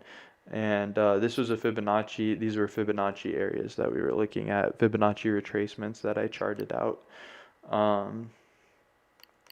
But sorry, I got distracted. I just was like, again. But we did break this area, so this was an area that I was looking at. Let's see. There's a few things that I'm gonna look at with you real quick. So I don't want to use this chart. This chart's been good, but at this point, I still the idea of further downside is definitely still in play. So nice. Let's see where these levels at.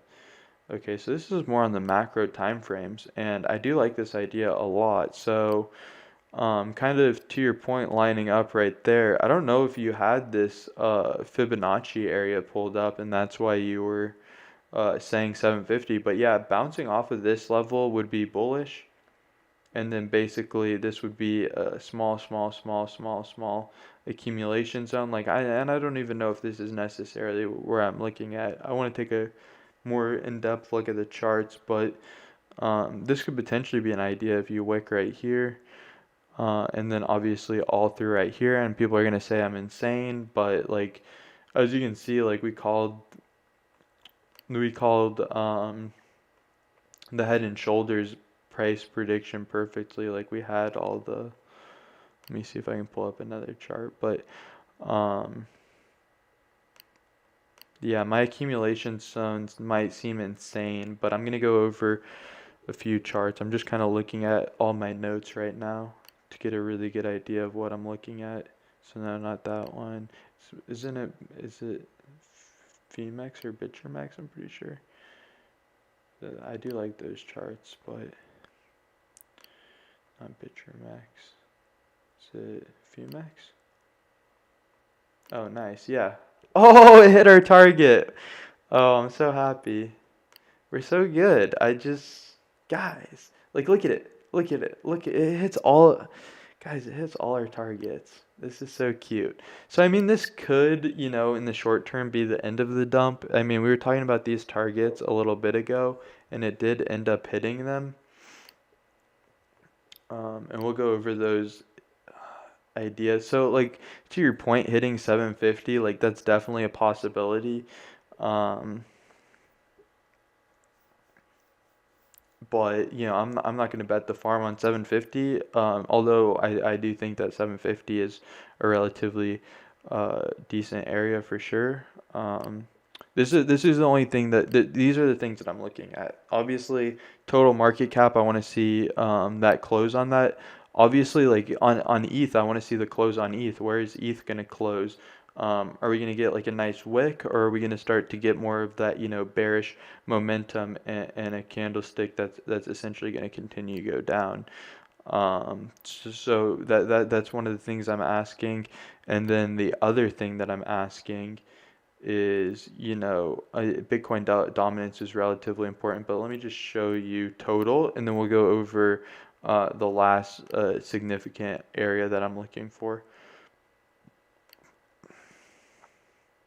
Nice. Nice. Nice.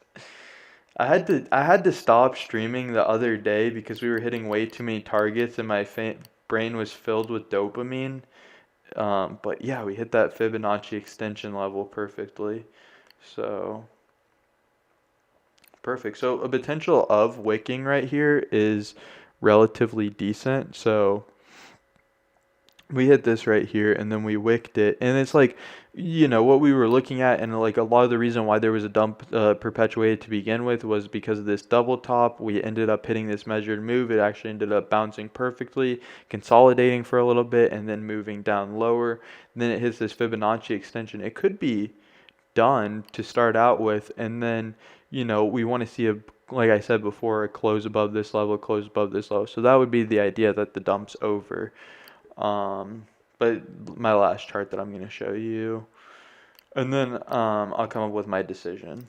Because I also obviously want to show you everything that I'm looking at. Like if you're like, oh well, why do you think this? I want to show you like exactly what I'm thinking and why I'm thinking it.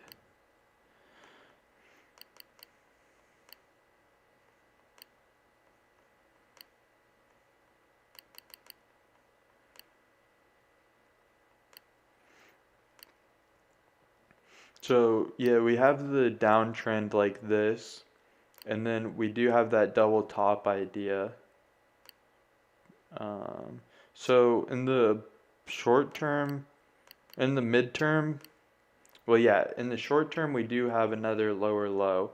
So in the short term, the medium term, and the relative long term, the price action is bearish on ETH to Bitcoin. So what does this show us? Why are we looking at ETH to Bitcoin? This shows us, how much ETH is worth compared to Bitcoin, and should you be switching your ETH out for Bitcoin, or should you be switching your Bitcoin out for ETH?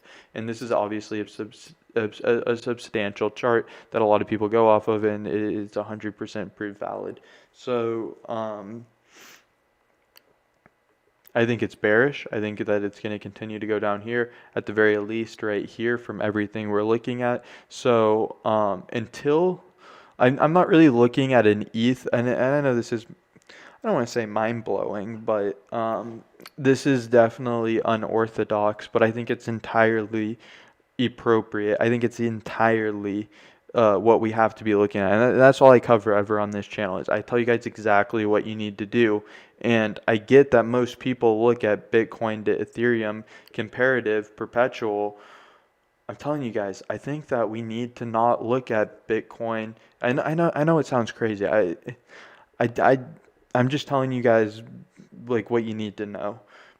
They just I know you might not have heard this before, and and like we don't always do this. We definitely don't always do this, but I think that we need to not look at how much Bitcoin or how much Ethereum is in dollars. I think we need to look at it as potentially still wicking here with no signs of a reversal right here. If we start to see a sign of a reversal, that's fine. We're not seeing anything close to that on the chart, so I haven't even drawn any ideas like that because I don't see a reversal because everything is bearish on this charts. Once this chart potentially hits this area, and like I said, if it hits this area and wicks, this is going to be the most legendary Ethereum position right here. Not set a limit order for when it hits this level, buy at this level. That's not what I'm saying. I'm saying we need to, this is, we had a bunch of different targets and we've hit a lot of our targets. So if it does come down to these levels right here, which is definitely in the cards on all time frames in the relative term, if it does come down to these levels right here, I'm thinking, we look at this chart, it hits these levels that we're looking at right here, and then that would be the opportunity if the price action, let me just break it down real quick. If the price action wicks.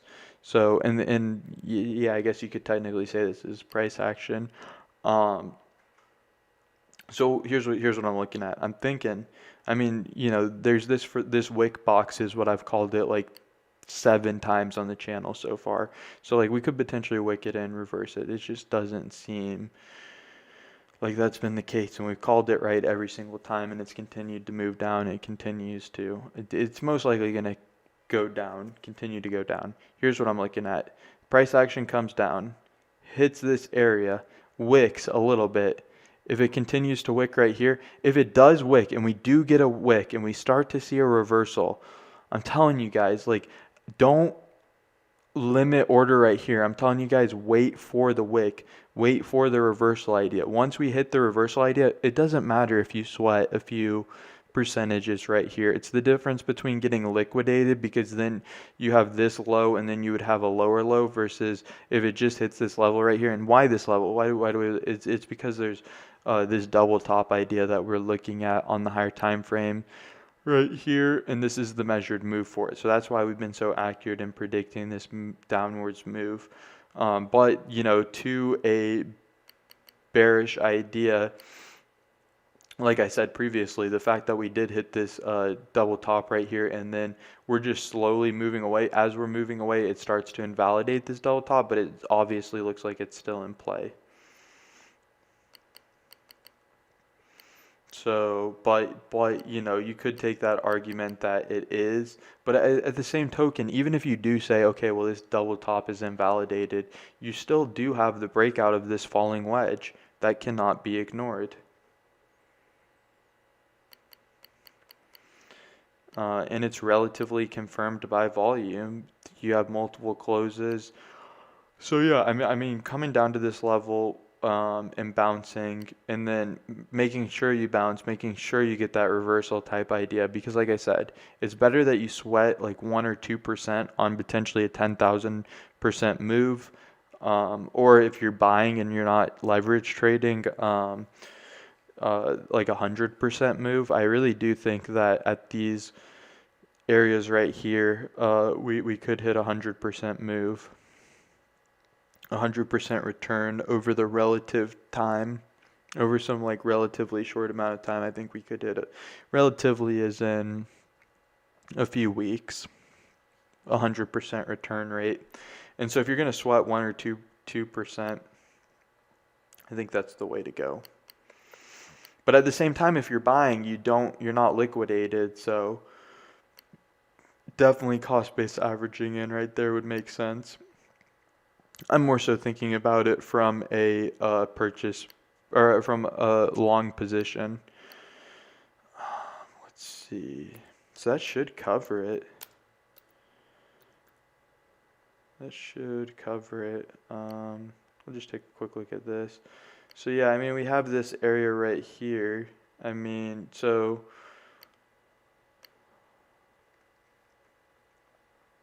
and you want to have things that are stacking up on multiple different levels. So you have this level right here, which is the bottom of the channel. So that's 1743. Okay.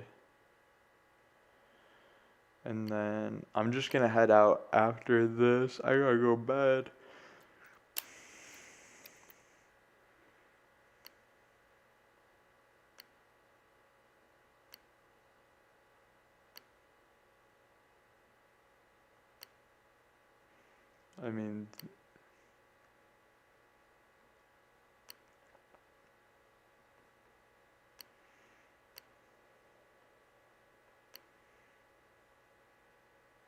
I mean, these price targets are going to be pretty bearish.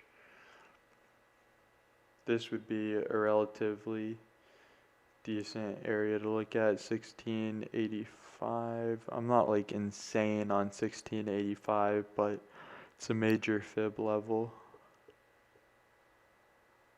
But yeah, like I said, I'm not like insane on 1685, and that might be too bearish. But like, we anticipated entirely like that dump that happened on ETH, and we hit every single level on it, and people were like, "There's no way ETH is gonna dump. There's no way." I said, "Listen, guys, I can only go over the charts. I can't give you my opinions. That's just inappropriate." Like, that's just ridiculous. You're not here to hear my opinions. You're here to hear the facts. So potentially something like that. Again, that's very bearish, but I would be conservative on this, like as far as cost-based averaging and onto ETH USD. What I'm really looking at is that ETH to Bitcoin comparative, and if anything, cost-based averaging based off of those charts. And because it is on the higher time frame, to midterm time frame, I think it's going to take time to really get down to that level, and I think a lot of people are going to miss that. Like, I think a lot of people are going to miss that, because hitting that level, it could take a day or two, and like I said, like, it could, like, wherever everybody's hyper focused on ETH USD, and I'm telling you guys, like, we've been right about everything. I think, and like, I guess all I can really say is I think, but I really do think that it's in your best interest that we look at that area and go off of that area. I get that everybody looks at USD and look at where that's gotten them. ETH has been drastically underperforming Bitcoin. And then this is a Fibonacci area. And the only reason I like this Fibonacci extension area right here at 16, we had a macro Fibonacci pulled up that I was looking at with you earlier. I don't know where that's at.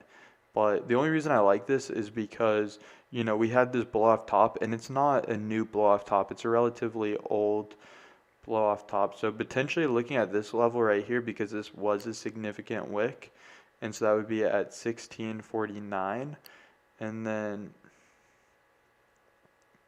this wick would be relative at 1606.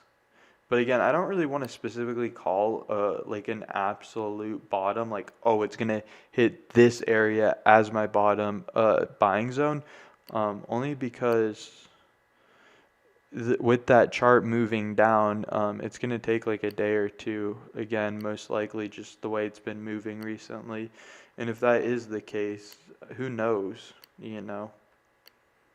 That would be trying to factor in Bitcoin's price because it's a Bitcoin comparative. That'd be factoring in Bitcoin's price, Ethereum's price, and total, which is pushing a lot of what's going on with Bitcoin. So yeah, that's my main thing is probably at this point with the numbers I've said probably like around 1740 to around 16 to like maybe like 1580, something like that, in cost base averaging in, like if you're trying to get in right now. But I'm saying that that's not the move. What I'm saying is the move is definitely the ETH to Bitcoin comparative and hitting that, because once you hit that, you're straight golden.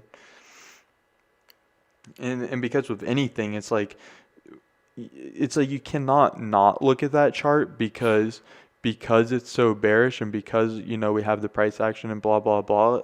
It would make more sense with everything in the favor of Bitcoin. It would make more sense to buy Bitcoin over ETH because the ETH to Bitcoin comparative chart is so bearish, but I do like ETH. So I think it just, like, I hope that really, really makes sense, because I think this is an absolutely substantial point. I think that there's a lot more potential in the midterm future, the next 1 to 2 or 3 days when that bottom does happen. I think that ETH's about to go parabolic because it's so ridiculously undervalued. I like ETH. I want to buy more ETH. I wouldn't buy right now because, like I said, the Bitcoin to ETH comparative, you're always gonna be losing in the midterm according to the entire chart. It's just gonna continue to consolidate down. So it would make more sense right now, in my opinion, to buy Bitcoin over ETH, and I don't think Bitcoin's the move. But if Bitcoin was the move for you, I would look at total because, like I said, that's really what's moving the market overall. But like, what I always say is you want to be patient, you want to wait for the opportunities. We always cover the opportunities, and there's plenty of opportunities. We called Uniswap at 25, we called blah blah blah. We've called all the opportunities, and that was just like yesterday or the day before. And we called Link like yesterday or the day before, and we called all these different coins. There's always opportunities. We always call the opportunities. Waiting 1 or 2 days and saving your money, stacking it up, and then getting into this massive opportunity, I think is the best move. Yeah, so I'm definitely going to end with that. I know that might not be exactly what everybody's looking for, but I really do think that that's the best way to look at this. And I think that, yeah, like I said, this is going to be one of the biggest opportunities in the entire space, one of the biggest opportunities in this bull run. All right, with that, I hope everybody has a really good night. And obviously I'll keep you guys updated. Just like turn on your post notifications just because it's a smaller channel, so you know that when I'm streaming.